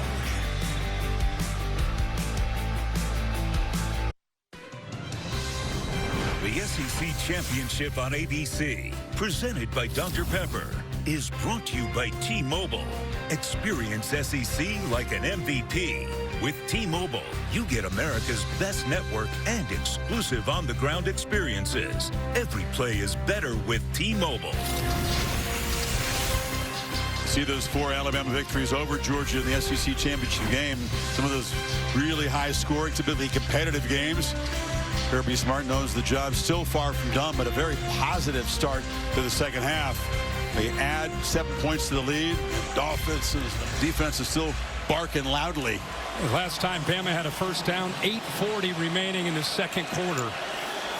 Only 4 for the game. Bell, handoff inside, is heavy traffic. It's too crowded to make any room over there. Holly. Well, guys, injury issues starting to creep up for Alabama. Linebacker Justin Jefferson, who's tied as the leading tackler on this team, he can return the lower leg injury. I haven't seen him in there yet. But this is really big news. Xavier Brown, their corner, who was so good in the Iron Bowl last week, he is out and unlikely to return. Remember, Cam Calhoun was out the first half with targeting because of last week. Let's see if he comes in now. Team as beat up as any in the country. Now trying to get after Stockton, who escapes, and Gunnar Stockton slips out of traffic and dives forward for 8 yards. Well, they able to do a good job of pressuring him and finally have a chance. I think Georgia gets away with a hold there by the freshman 63 Glover. No call there, but they had eyes on him, but still able to show you what he has as far as those legs. That's why he's so dangerous to defend. He's throwing the ball so much better, so much more consistently. But then things break down, and you got to contend with him creating.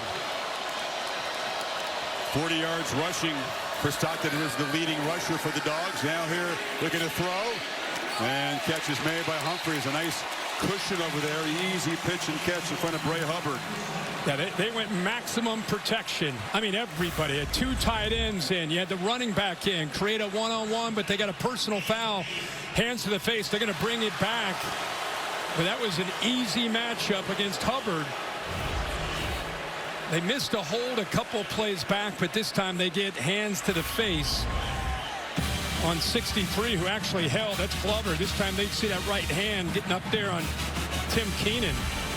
It's nasty in that pit. It sure is. Big glove shoved in your face. Face mask scraping across the front of it. Nullifies the big gain and sets up a 3rd and 17.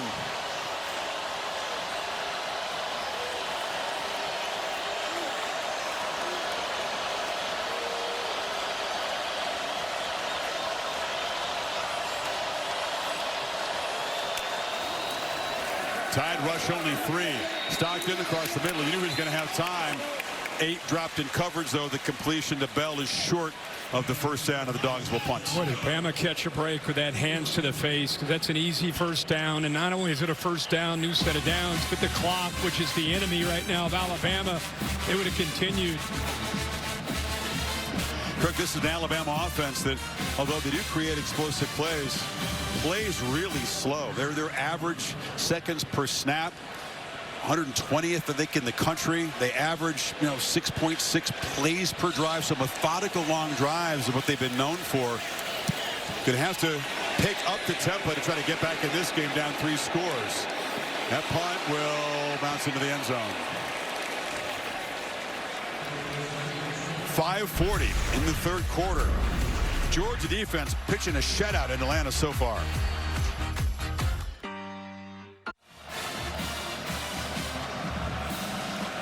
Midway 3rd quarter.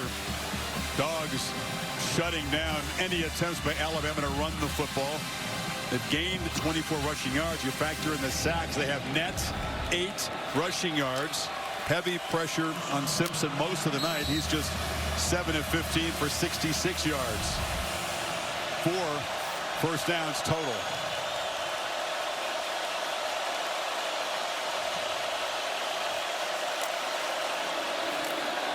Play fake.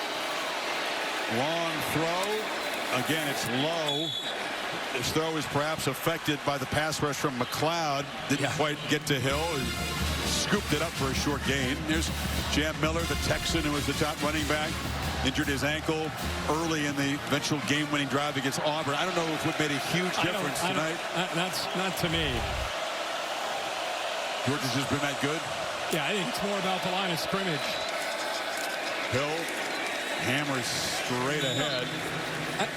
Because of Georgia's, I said it's in the first quarter, when Georgia wins the line of scrimmage without having to commit safeties down, they're just going to sit back there and say, okay, until you make us pay for having 2 deep, Glenn Schumann's just going to sit back. And until you run the football, he'll sit back. So it's hard to stretch. Everybody at home might be saying, why aren't they throwing downfield? What's hard with 2 safeties back there, most snaps. 3rd and 3. Dogs up showing pressure. Simpson just desperate to convert one of these. Hill bounces off a tackle. Where'd he go out of bounds? They're going to mark him short. He's short. Thomas having a heck of a game, playing through some pain. He's going to be short. Miller's a better receiver as a running back than Hill is, just more experience in that, so they're perhaps missing Jam in that area. 4th down again. I would love to keep track of how many yards Alabama has after a catch on the entire night, because it's not very many. When they make a completion, there is a Georgia defender right there, not just right there, but making tackles.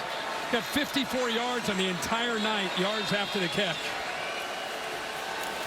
4 straight 3-and-outs at a time when they've needed points to cut into this lead. That punt, not particularly good.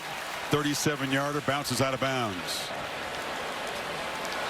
Well, Thursday night, this week that'll feature the College Football Awards, the Heisman Trophy, also the 2026 SEC football schedule reveal, which down in these parts, that's an event in and of itself. As you go to the 9-game conference schedule. Yeah, that's a big deal.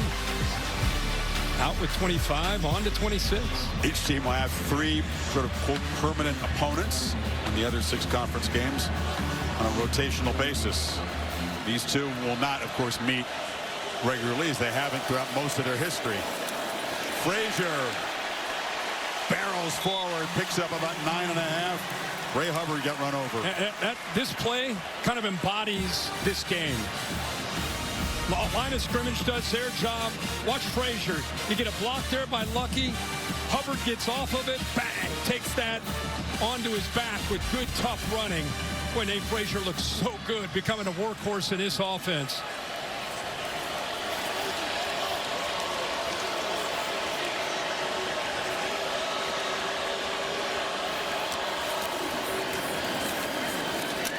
So many coaches, preach physicality, hear it every week, but Kirby Smart lives it. He talked this week about how much they hit. We don't just get checks, we hit as well. And if you don't like it, you can leave. And when you leave, you want to watch where those guys transfer to. If you want to put them on the schedule. We like scheduling teams that aren't physical. Yeah, he made that abundantly clear. Frazier, after that last carry, Chris, he got the first down, but came up a little bit slow, and he went off the field. So Josh McCray now in the game. And a misfire. False start. Offense, number 7. 5-yard penalty, remains first down.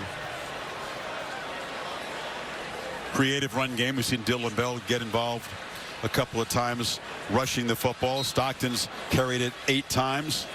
Frazier's been the workhorse.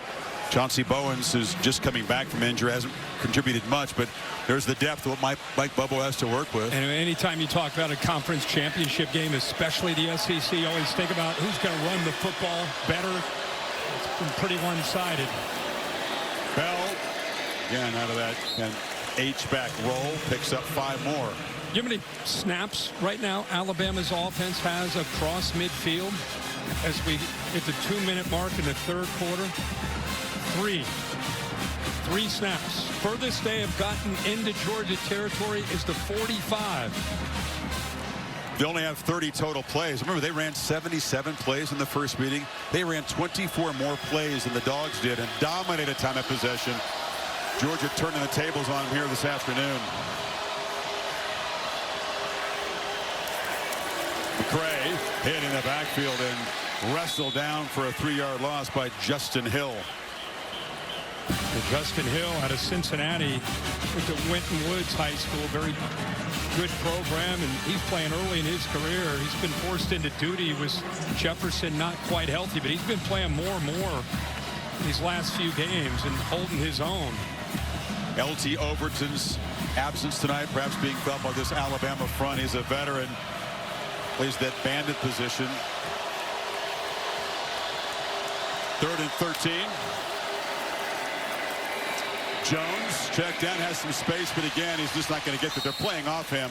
These 3rd and longs against these defenses just almost impossible. And I almost feel like Georgia, with this lead, not that they're taking their foot off the gas, but very different mindset. Still, you know, obviously aggressive, but just playing smart. Working the clock. Had a few penalties there, but they're just trying to play smart, keep that clock moving. Don't want to turn the football over, give anything to Alabama too easy. The way their defense is playing, just keep Bama, make them have to go the long way.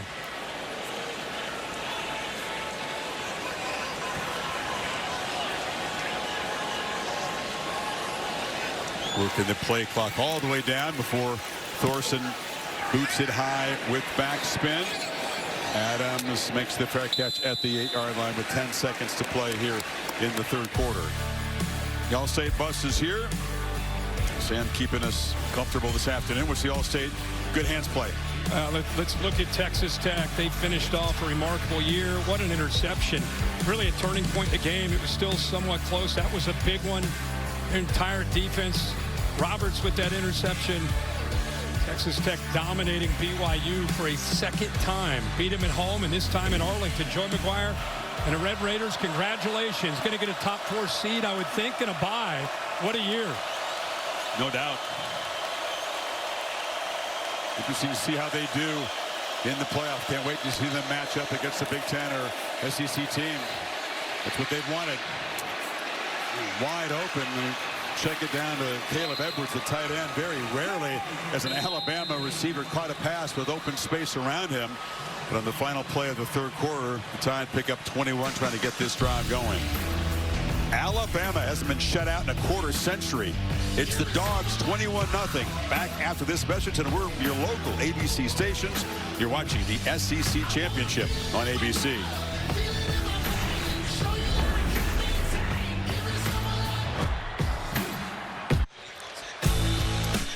Set for the 4th quarter, the SEC Championship on ABC, presented by Dr. Pepper. It's really been Georgia almost from the start. And Alabama with 15 minutes to play to try to cut into a huge lead.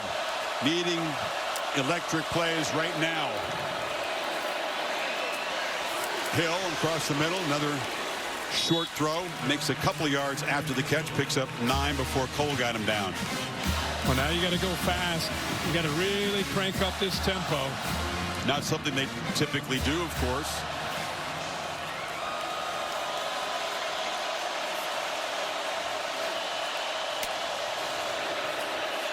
Pressure comes. Simpson swallowed up. Quintavious Johnson. That relentless pass rush tonight. There's a flag down, by the way, in the defensive secondary.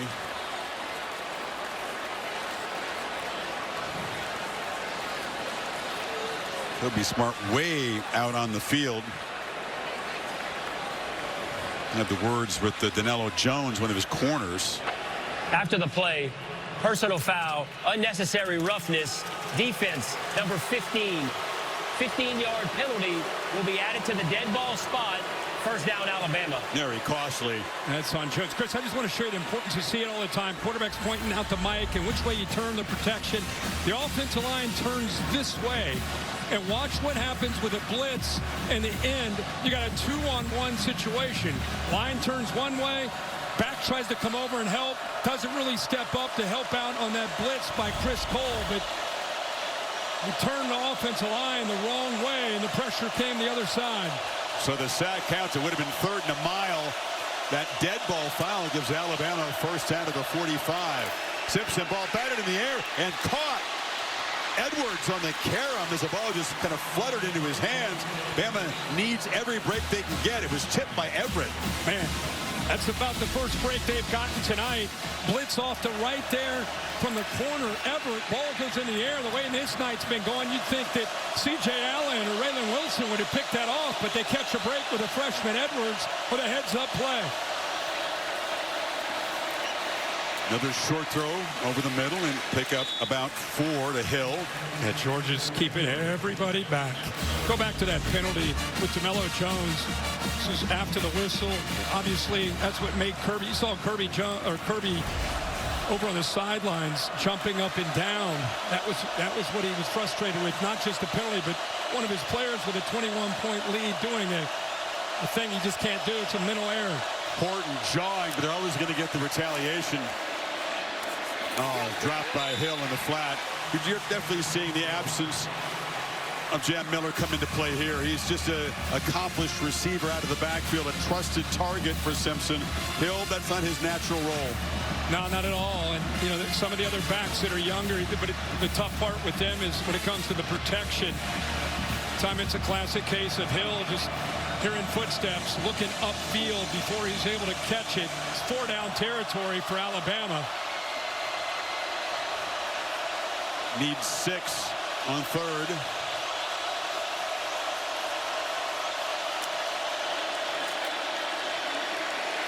Back foot throw, trying to loft it to Williams, who was tackled. And Georgia, it'll be another penalty on Danilo Jones to bail out Alabama. He didn't see the football, which was way Pass underthrown. interference, defense, number 15.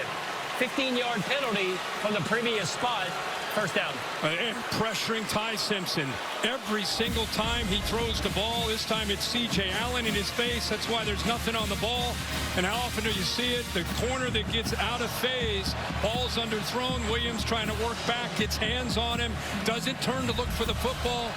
So an easy penalty there on pass interference on the Dogs. So 2 penalties on Jones, setting up Alabama as they finally try to dent the scoreboard here.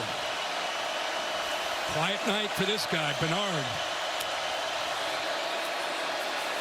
Simpson took a look that way, now launches down the middle end zone, incomplete for Brooks. Everett was coming across in coverage. Did he get a piece of that pass? Well, I'll tell you, Ty Simpson did a good job of selling that off to his left. So as soon as I circled Bernard, he kind of did a stalk block and go. Simpson looked that way, but ends up going the other way, and just the right hand, not quite able to connect there with Brooks, who had just a step on Everett there. Could have been a touchdown. Brooks just 1 catch tonight for 1 yard. He's been a big part of the offense down the stretch for Alabama.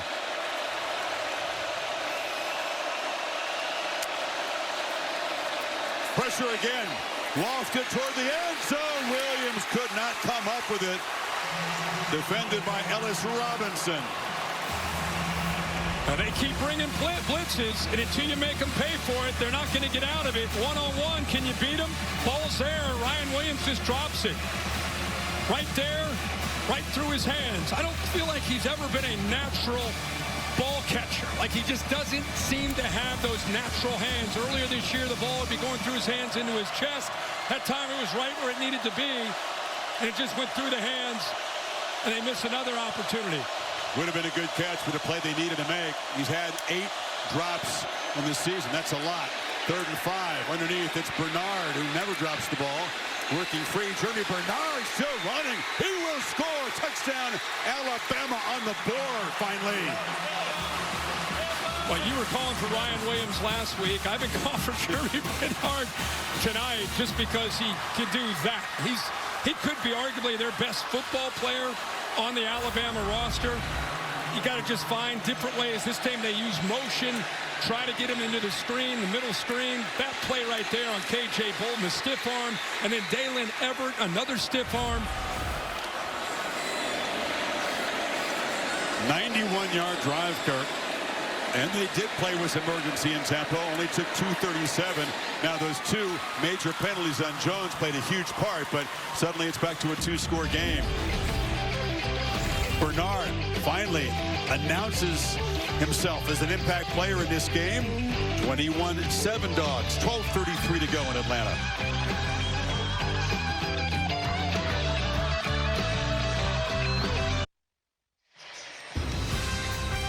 Alabama on the board after a 91-yard drive. Jeremy Bernard, a 23-yard reception from Simpson, turns a short pass into a big gain finally. They've rarely done that tonight. Bernard getting away from the Dogs defense. And this is certainly a little more interesting here.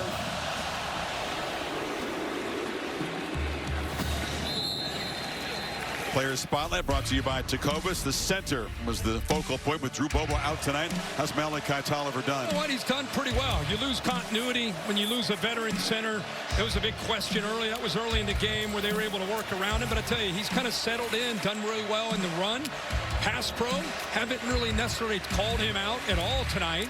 So for a guy that only played against Charlotte, last week when Bobo went down, he had to step in against Georgia Tech, and he had a week to get ready against this Bama defense. So far into this fourth quarter, doing a good job. Stockton on the move on first down. Sideline pitch. And Branch works his way back and dives forward for a 7-yard gain. Anybody that's watched Georgia football knows that when the fourth quarter comes around, Gunnar Stockton has played his best football. In fact, he's done so well in the fourth quarter that the coaches have tried to encourage him, hey man, trust it early and let it go. We don't want you just to be that aggressive guy in the fourth quarter. Some of that's been in Knoxville and against Ole Miss when they've had to get aggressive and play with some urgency. But man, he plays at a different kind of speed in the fourth quarter.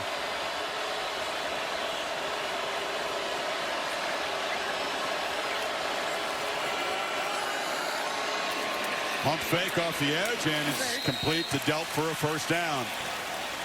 And so Bobo calling a couple passes. Yeah, important to answer for Georgia, just because in this dome right now, it's, you know, you can't tell with all the crimson and red, but it does feel like a 50-50 crowd. Alabama, for the first time after that touchdown, their crowd's starting to feel good. If they would have gone to 3 and out, boy, they give the ball back to Bama. That's a different story, but couple throws, staying aggressive, trusting the quarterback. They get a first down here.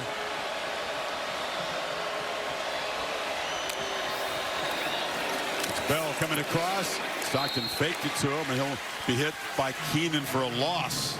And Kane Womack, the defensive coordinator from Alabama. Anytime you see motion with Dylan Bell or Zachariah Branch, it's either going to be a jet sweep or it's going to be a quick throw. It's just an extension of their run game. He had 9 Crimson Tide defenders flying downhill. Nowhere to go that time for Bell. Keep in mind, Holly told you Xavier Brown is out of the game. Tamani Jackson opposite of the true freshman, Dejon Lee on the outside. Keeper, Stockton, lowers the shoulder and falls forward. Hill Green right there. You got to keep an eye on that. That was a tough hit right there. That's the risk you take with this +1. It's a tough thing for the defense to deal with because you got the running back leading the way, Nate Frazier, but that's the big hit there by 41, right on the head. Stockton was fired up. He was, I don't know, he was talking to one of his offensive linemen after that play. He's taken a few big hits here these last few plays. Need 4 on third down. Keep the drive going. Trying to scramble for it. Not going to get there. He was closed down. Keenan made the tackle. Quay Russo got there and forced the issue. And the Tide do get that stop you're talking about. Boy, Chris, this is remarkable here on this third down.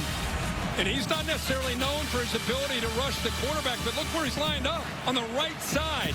He comes all the way over. If he doesn't make that move that was designed for him to come around on that twist, but he keeps the edge to the defense against a very mobile quarterback. What a play.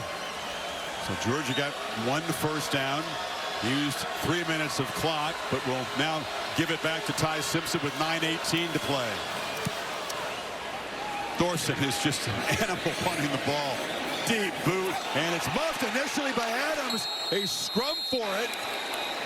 Did he retain possession? This could be disastrous for Bama, but number 7 runs out of there with the football, says, hey, no problem. It was adventurous, though, and the Tide will be backed up at their 5. Again, a long way to go, but within 14.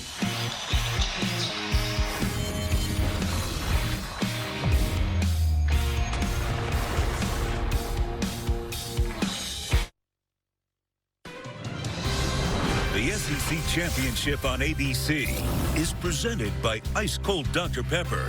College football, it's a pepper thing. And in part by IHG Hotels and Resorts. Georgia dominant through the first 3 quarters. Alabama has a 4th quarter touchdown.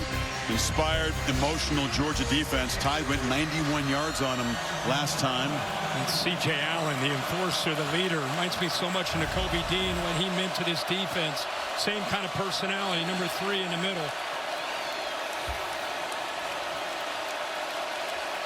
Tide 96 yards away. And Simpson underthrows Edwards. On his back again. I mean, he's trying to give his receivers enough time to run their routes and separate. But these offensive linemen are getting pushed back right into his face. And not even blitzing on that one.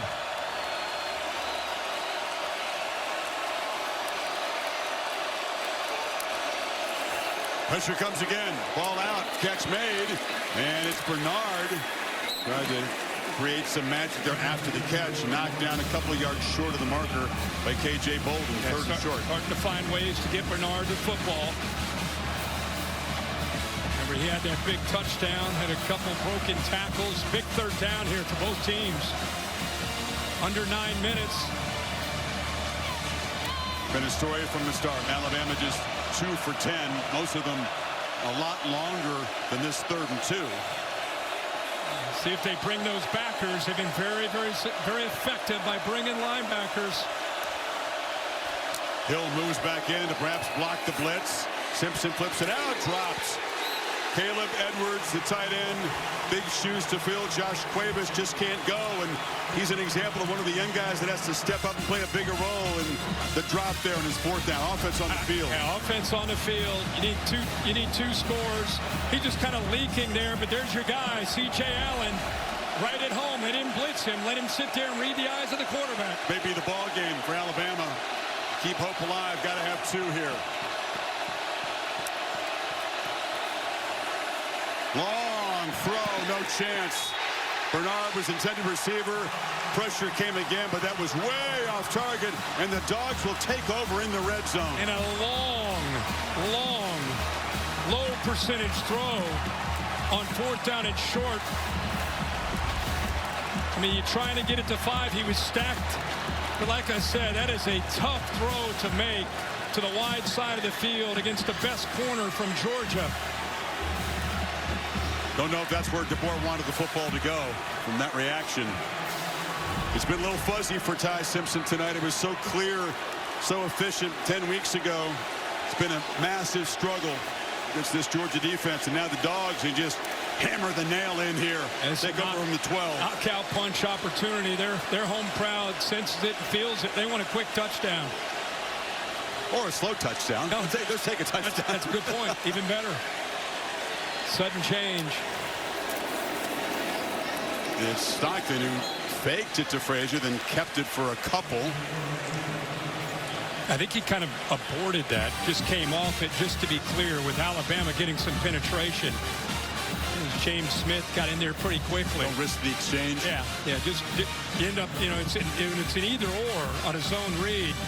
Just to be safe, if he hands it in there and James Smith blows it up, that ball goes into the air. So smart decision to get out of there and just take as many yards you can get. Got stacked right at the line of scrimmage. You're right. The crowd does want a knockout touchdown, but even a field goal makes it a 3-score game, and Kirby well aware of that. Ooh, Frazier smacked hard and driven back by Deontay Lawson. Yeah, just want to say something about Deontay Lawson. Just a 5th-year senior out of Mobile with the Mobile Christian. We've been sitting down, you and I and our crew, for 5 years with him. One of the guys you pull for. He's been through some injuries, some adversity, and really the glue. As the Nick Saban era ended, And the new era began with Kalen DeBoer, having him in the middle as a leader that's kind of a quiet, humble guy. He became a more vocal leader. Great play there. Branch trying to find some space and scores! The Dogs deliver the dagger.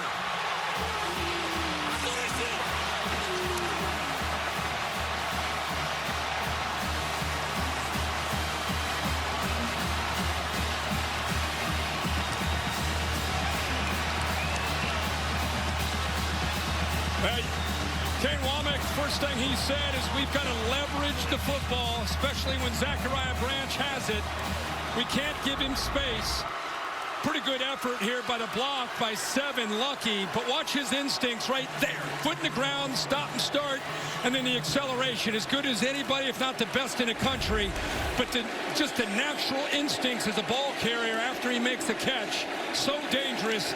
Give the assist to Lucky with that block in front of him. The way that Branch has evolved, he was kind of a secondary weapon, kind of a jet sweep, bubble screen kind of guy. They really featured Colby Young early. He got hurt. Branch has stepped up tonight. Look at the acceleration. Dogs back up 3 scores, 6:51 away from an SEC championship.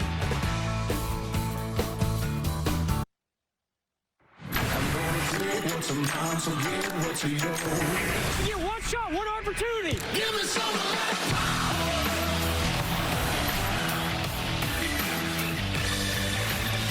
Bulldogs close to defending their SEC championship. 1 net rushing yard for Alabama. Their longest run tonight, Kirk, 5 yards. That one factors in the 2 sacks against Simpson. There's that 4th down play in the previous possession. Yeah, gutsy call, surprised with the decision to throw it as far as they threw that against a top corner. And Georgia takes advantage of the short field. What a move. What a... he's been doing it all year, like you said. And this is the guy that we're going to start throwing around game balls for Georgia. It's easy to look at Stockton or Frazier or Zachariah Branch, but man, there were so many questions. Losing Drew Bobo. Been a lot of moving parts around the center. Bobo's been the guy that's been kind of that guy you could count on through being healthy and being the leader. And Malachi Tolliver has really played well in his absence. Redshirted last year, spot duty, sparing duty really in his redshirt freshman year. And there's Bernard, the kind of play they needed in that 4th down that you just showed. Gainer out across the 40, picks up 16. Yeah, and again, Georgia just with this big lead, they're just sitting back.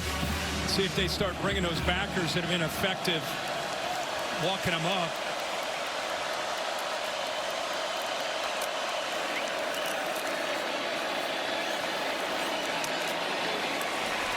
Catch made just short of the marker.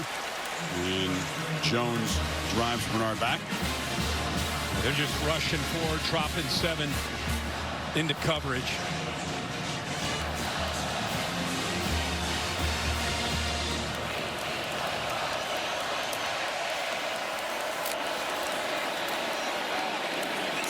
Tried to find Bernard yet again. Everett broke it up. Yeah, again, I think there are people watching right now, and I think if you're a Miami fan, I personally think Miami's going to be in because I think BYU's loss the 2nd time to Texas Tech could ultimately impact them. I think the discussion's going to be Bama and Notre Dame. I think that's what just in my opinion, I think that's what they're going to have to weigh and look at all the things you look at, and Bama's got a lot of good for them. Notre Dame has some good for them, so it's going to be an interesting discussion, I'm sure, in that room. We'll pick up on that in a second. Tide need 2 on this 3rd down. Simpson has time. Does he have anybody open? No, he's going to take off. He's going to be tackled short. It's going to be 4th down here. C.J. Allen, the heartbeat of this team. The guy that teammates say is just wired differently. And just to clarify, the reason I think Miami will be in is because I think BYU could slip beneath Miami, which would put Miami and Notre Dame together. And that's where the head-to-head would come in favor Miami over Notre Dame. Let's watch this 4th down play, and I'm going to pick up that with it because the Herb Street playoff predictor is different than the All-State. Yeah. And I have... make it very clear, I have no say in anything. I don't know anything. I'm just going by what the committee does with their rankings, trying to respond to what they do from 1 week to the next. And everybody's been clamoring about, what about head-to-head? What about head-to-head? But Miami's been so far away from Notre Dame. Maybe they shouldn't have been, frankly. Maybe they shouldn't have. But I'm just saying they have, based on the committee's rankings. And it really did come into play. Well, now, after last week's rankings, the only team that was in between them was BYU. And I don't think teams should ever be punished for playing a conference championship game. But in this case, you and I called the game in Lubbock. It was one-sided. You watch it again today, pretty one-sided. I just wondered, do they punish BYU for playing that second game in that conference championship? Or do they keep it? I don't know. I mean, that's what they have to figure out. Yeah, we'll watch the fourth down play. Alabama fans hoping they don't get punished for playing in a conference championship game. Sure. Difference is they did beat Georgia in Georgia the first time. They didn't lose twice to them as the Cougars did to the Red Raiders. That's the difference.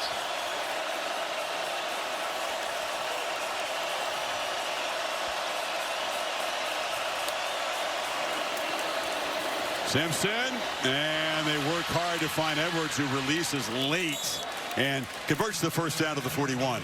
Good job of staying, kind of riding that, caught the defense's attention, started to commit towards that, looked like a dive to Hill, and he did a good job of reading the defense and pulling it out and just leaking that freshman. Did not run on the play.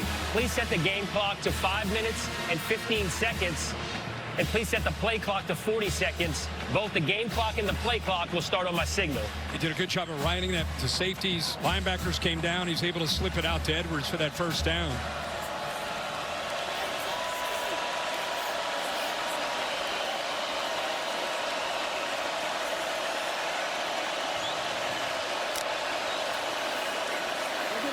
Pressure is picked up this time. Simpson, long throw into traffic.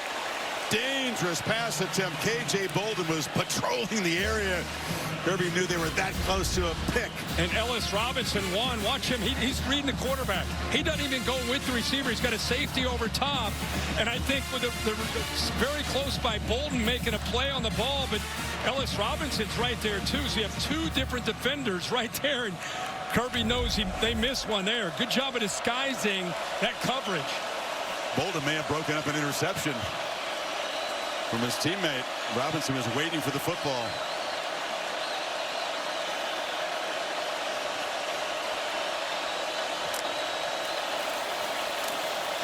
Simpson has some space. Can he get the edge? He could not escape Zayden Walker, the young edge rusher. He lose 5. He lined up over the center right here. And then he just watches him. He's just spying. I mean, I don't know what kind of... That's a linebacker, edge defender. It's got to be a 4-5, right? I mean, that is speed. Chasing down Ty Simpson. We saw Ty Simpson last week show some wheels. It looked like he was running with ankle weights on there with Zayden Walker chasing him down. He's very proud of his scrambling ability. He says he's a very good athlete, but taking some punishment today, not able to escape that time. So 3rd and 15. 2 plays to get the yardage. Short throw, Bernard. And it's a second throw downfield to Daniel Hill. A trick play. Hill rumbles downfield into Georgia to the pass and then the lateral across the field. That's incredible. They brought 6. Once again, Simpson gets hit. They brought one more than they could handle, so he gets hit.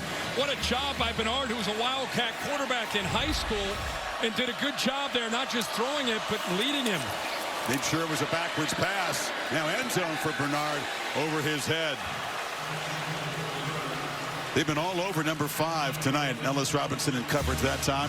He does have the one kind of explosive play we've seen from either side tonight. Georgia doesn't have a 20-yard play. Bama's just got the 23-yard touchdown play from Bernard. Longer than 21 yards. Yeah. That kind of grinding game. They both sides, but especially for Alabama, yards have been very, very tough, and they tried to run the ball, but just they've been running uphill against his front from Georgia. Simpson, Deer off his hands. Every single time he drops back to throw. Remember, this is the same teams that played, 10 weeks ago or however long ago it was, and we all marveled at the job Ty Simpson and his offensive line did, went into hostile territory. They converted on third downs, especially early in the game, the first 8, but he had time. He had a clean pocket. Tonight, 18 pressures in this football game. Every time he throws the ball, he's got somebody in his face. Like most college quarterbacks, Simpson's numbers are far, far worse when he's under pressure. He's just so efficient with a clean pocket. It's actually a pretty startling difference, and tonight it's been a big, big factor. Just has not been able to make quick decisions and clean throws when he's been harassed. That's one for Williams was way short. Yeah, and I think when you have that kind of success as a defense, Kirby talks about this a lot. Glenn Schumann, they're not always caught up in how many sacks did you have. They have 3 tonight. They don't care about sacks. They care about affecting the quarterback, which they have done almost every time he's dropped back to throw. 4th down and 10 here.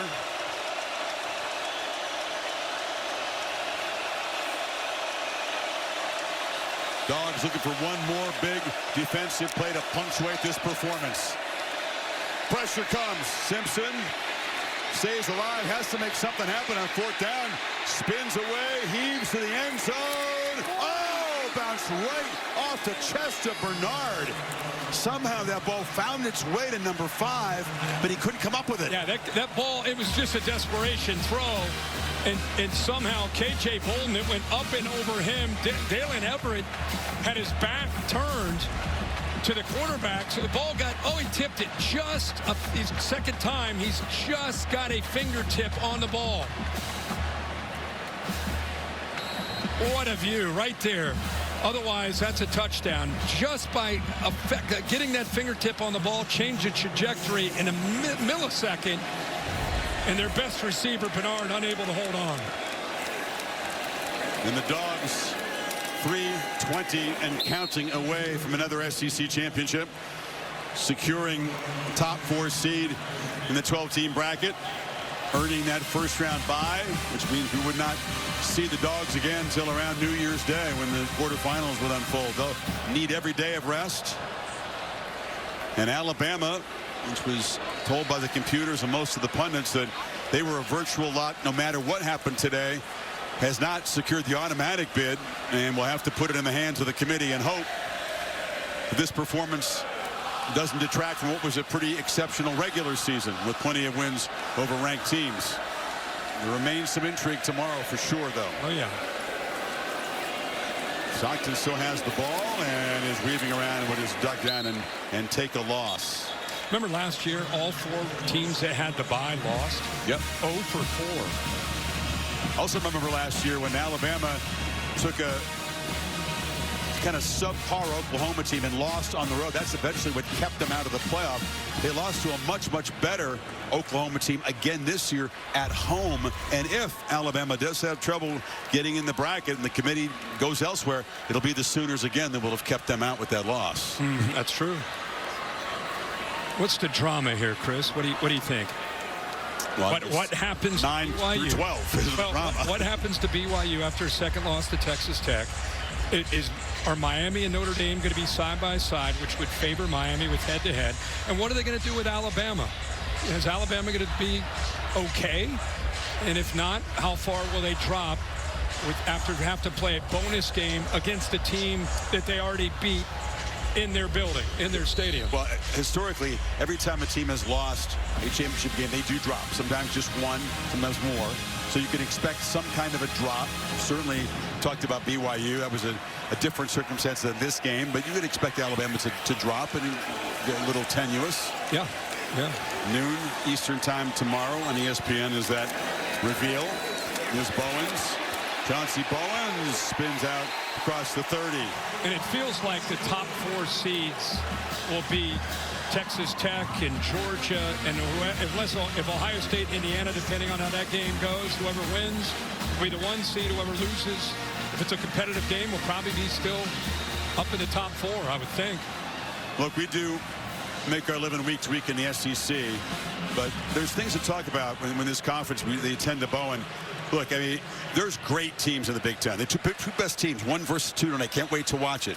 Texas Tech's a deserving top 4 team, but the depth of this league, the punishment that you have to absorb week in, week out, it's been talked about for a long time, but it is really a real factor when you look at teams trying to get to this part of the season and make a playoff case. You got teams like Texas, which lost to Ohio State early, took a non-conference game in a tough game. 14-7. Won the stat battle, lost on the scoreboard, and they're going to be penalized for taking that game because they're probably not going to make the field. Vanderbilt, great season. They're probably not going to get in. That's how deep this league is. So that's not hype, and that's not bias. That's just the reality. It's just watching the games. It's just truth.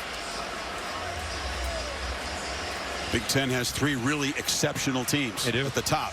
It's a very top-heavy league. The SEC, for a while, was considered very top-heavy when it was Bama and Georgia or everybody else. But now the depth is so significant that there are no easy passes in this league, period. Doesn't matter what the one-loss record is of the opponent. Be prepared to battle. Georgia out battling Alabama, 2 minutes away from backing up last season's SEC championship.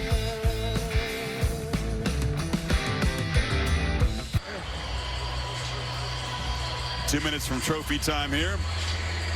I'll have that for you after the game, the SEC championship game trophy. I'll have that for you here on ABC.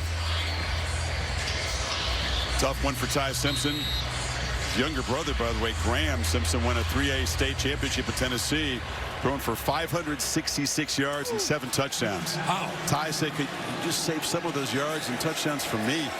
The different story of the Simpsons, as Ty's going to come up short, unable to match the brilliance of that first performance in Athens. It took all of what he had there to come out of there with a win, and Georgia was determined to make him really uncomfortable tonight, and they did so. Congrats to Kirby Smart and the Georgia Bulldogs. You know, we've been around their team all year. They've been known as a resilient team. You know, he talked about they've lost some great players over the years, probably more than anybody over the last 4 years to the NFL. This team had needed time to grow up, and they developed. They got more comfortable with each other, learned through some mistakes, and now they win an SEC championship. They enter the CFP as one of the more dangerous teams, in my opinion, going into it. It's going to be a lot of fun to see what kind of run they can make. Kirby, with those 2 national championships, said, I'm a guy that had more natties than SEC titles. These are hard to win, and now he's won them in back-to-back seasons and beaten Alabama in the championship game for the first time. Yeah, he and his staff, man, they so much to be proud of. Good to see him smile. I mean, these guys are under so much pressure. They just constantly pushing. They pride themselves on their physicality, and it sure paid off tonight. Gunnar Stockton, 20 for 26, 156 yards, a legend in the state of Georgia. Rabun County High School. He retired his jersey earlier this year. And now he's going to be an SEC champion quarterback for the Georgia Bulldogs. The Dogs move on to the playoff. Exclamation point to their SEC campaign.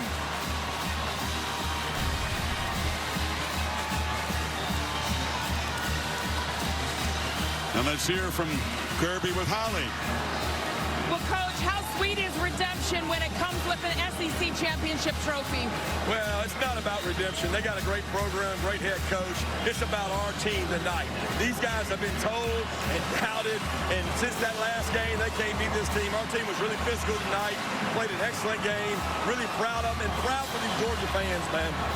Your defense rose up and put on one of the best shows of their season. How did they do it? -3 yards rushing allowed. Trey Scott, Glenn Schumann, Thacker, T-Rob, Dante, that defensive staff's incredible. And that's Schumann and them's defense. That ain't my defense. That's Schumann and them's defense. Incredible job. Coach, you've said all season this is a team that cannot be killed. How does this give you some momentum moving into the playoff? Well, we got to keep getting better. We got a lot of young players that stepped up tonight. We had a lot of injuries. They had a lot of injuries. Proud as hell for this team. Thank you, Coach. Let's go to Laura with Gunnar Stockton. All right, thank you so much, Holly and Gunnar. This time last year, you're thrust into this game with no warning. Now you're able to win this game, and this is your team. What allowed for your success tonight? This is awesome. Just the journey of the season has been so far. it's been awesome just being able to play with all the teammates. I love everybody, and it's been amazing. I'm glad we have another road ahead. Yeah, I know it breaks your heart that your friend, center Drew Bobo, couldn't play in this one, but what can you say about the way that Malachi Tolliver stepped up? Yeah, Malachi did a great job. He just stepped up, and he did his butt off today. And I know this one hurts for Drew, just how much it means to him, but Malachi did a heck of a good job, and I was proud of him. You got a front row seat to seeing your defense absolutely hunt Ty Simpson. What did they show you tonight? Yeah, that's what I have to go against every day in practice. So I know what Ty feels like, but I thought the defense did a great job and held them to low points. I know you guys didn't want to make too much of this being a rematch, but you were able to get the better of this Alabama team after they did that to you at your place earlier this season. How would you describe just how well this Georgia team is playing right now when it matters most? Yeah, I think we're clicking right now at the right moment. And it's fun when it's like that, and everybody's having fun playing football and enjoying what they're doing. All right, congratulations. Thank you. Chris. A tremendous achievement, as we've said. MVP for going 20 of 26 with those 3 touchdown passes. Just in really complete command. The whole team was, and he's the beneficiary of a team that was incredibly well prepared. They won the line of scrimmage on both sides. And I think that really the block punt got them going, the interception by Everett. But this is a football team that came in and played really all 3 phases. They dominated this game. They deserve all the credit. You could hear Kirby Smart say, basically this team has a chip on their shoulder. They're tired of being doubted. They got to keep that energy after this championship, after this accomplishment. Don't lose that chip. Keep playing that way as they get ready for the next round. I love that they're doubted. 12-1, they were favorites tonight, by the way. But you know what? As magnificent as this achievement is, it will always be that way to win an SEC championship. The sport is now about the playoff, right? And Kirby said to me yesterday, hey, we did this last year. We won on this field last year. Beat Texas, hard-fought game, SEC champions. And then they lost to Notre Dame in their first playoff game, and everybody forgot a little bit about this. So he knows that what's ahead is more important than what they've just done today even. Great point. This feels incredibly different to me than last year. Carson Beck went down with an injury. Gunnar Stockton stepped in, and while it was great that he stepped in and he's a talented player, he just didn't have a lot of experience. First start was a playoff game. Right. So you just didn't really know. Great team, but you just didn't know what you had there. This team is doing this. This team is saying, bring anybody on. So I think it's a very different set of circumstances as long as they get this accomplishment and keep that edge that they played with tonight. They'll be tough for anybody to beat.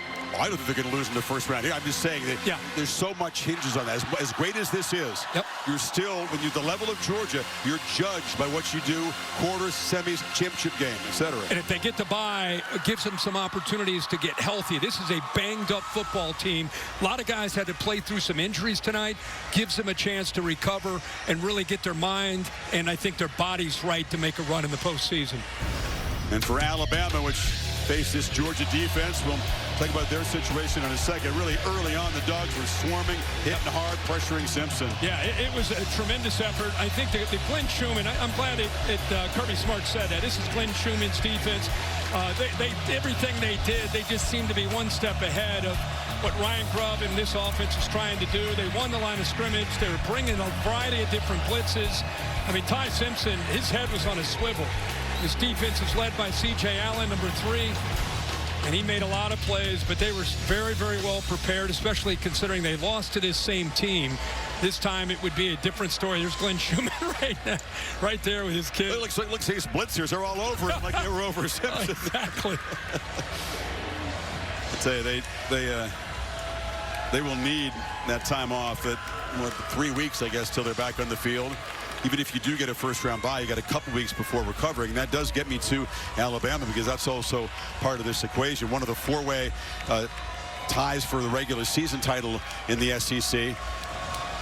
But now they have to wonder in this new era if what the committee saw here gives them pause. Where do they drop? Are they really in that conversation? Is it really Alabama versus Notre Dame, Alabama versus Miami, etc.? I think there's going to have to be a discussion with what happened to BYU today. Where will BYU go?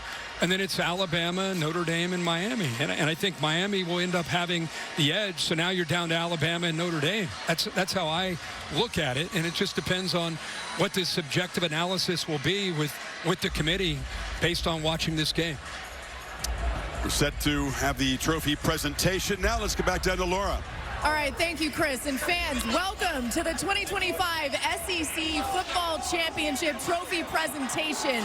We want to acknowledge Alabama's great accomplishments this season. Congratulations to them. But let's give a huge round of applause for the Georgia Bulldogs, your 2025 SEC champions. And we'd like to welcome to the stage the head coach of the Georgia Bulldogs, Kirby Smart, is up here, as well as SEC Commissioner Greg Sankey, Georgia Athletics Director Josh Brooks, President Jerry Moorhead, and we are going to get this going by announcing our MVP of the 2025 SEC Championship game, and that is quarterback Gunnar Stockton. Gunnar, get up here.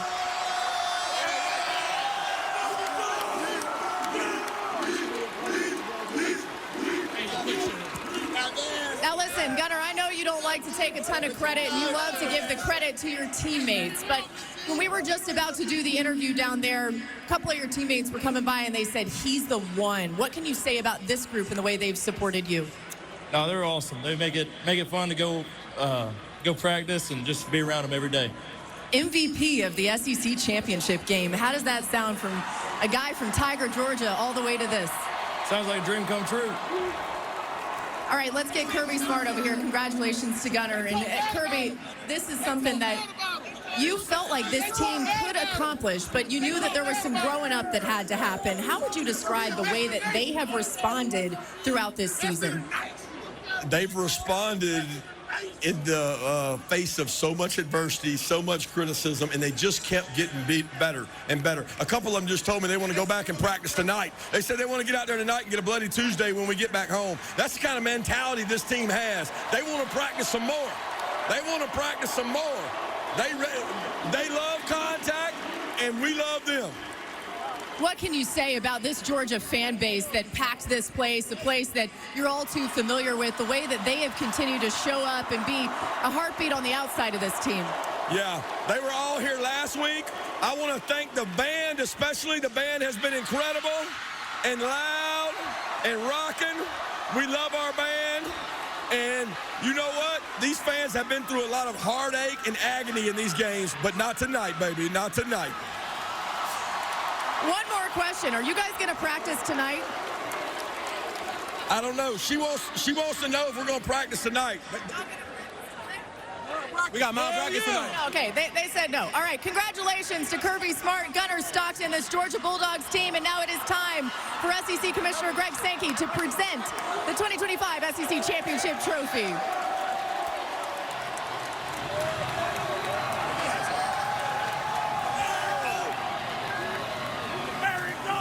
Chris, I'll send it back to you. Confetti falling inside. Just what we saw last year for Georgia. They'll now try to build on this and make a deeper run. Kirby Smart, but emotional about the achievement of winning the SEC. And then he went to church there and started talking about everything to do with the Georgia program. He get fired up. Got the band going, and they should show up, support. But I do love how you got to find a way to get an edge, right? They disrespect us. They don't, a lot of criticism. I'm like, wow. I haven't heard a ton of criticism myself. This is not only a great team, it's a great program. And it's a program that every single year they're going to be in play, and they've done it again. And like I said, this is different than last year. This team is trending up as they get ready for these next few weeks to maybe a month.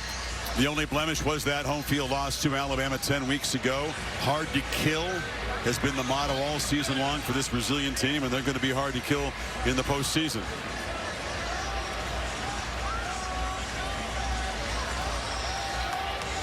A block punt, an interception, set things up early. Gunnar Stockton on the offense, efficient. At defense, just smothering, suffocating.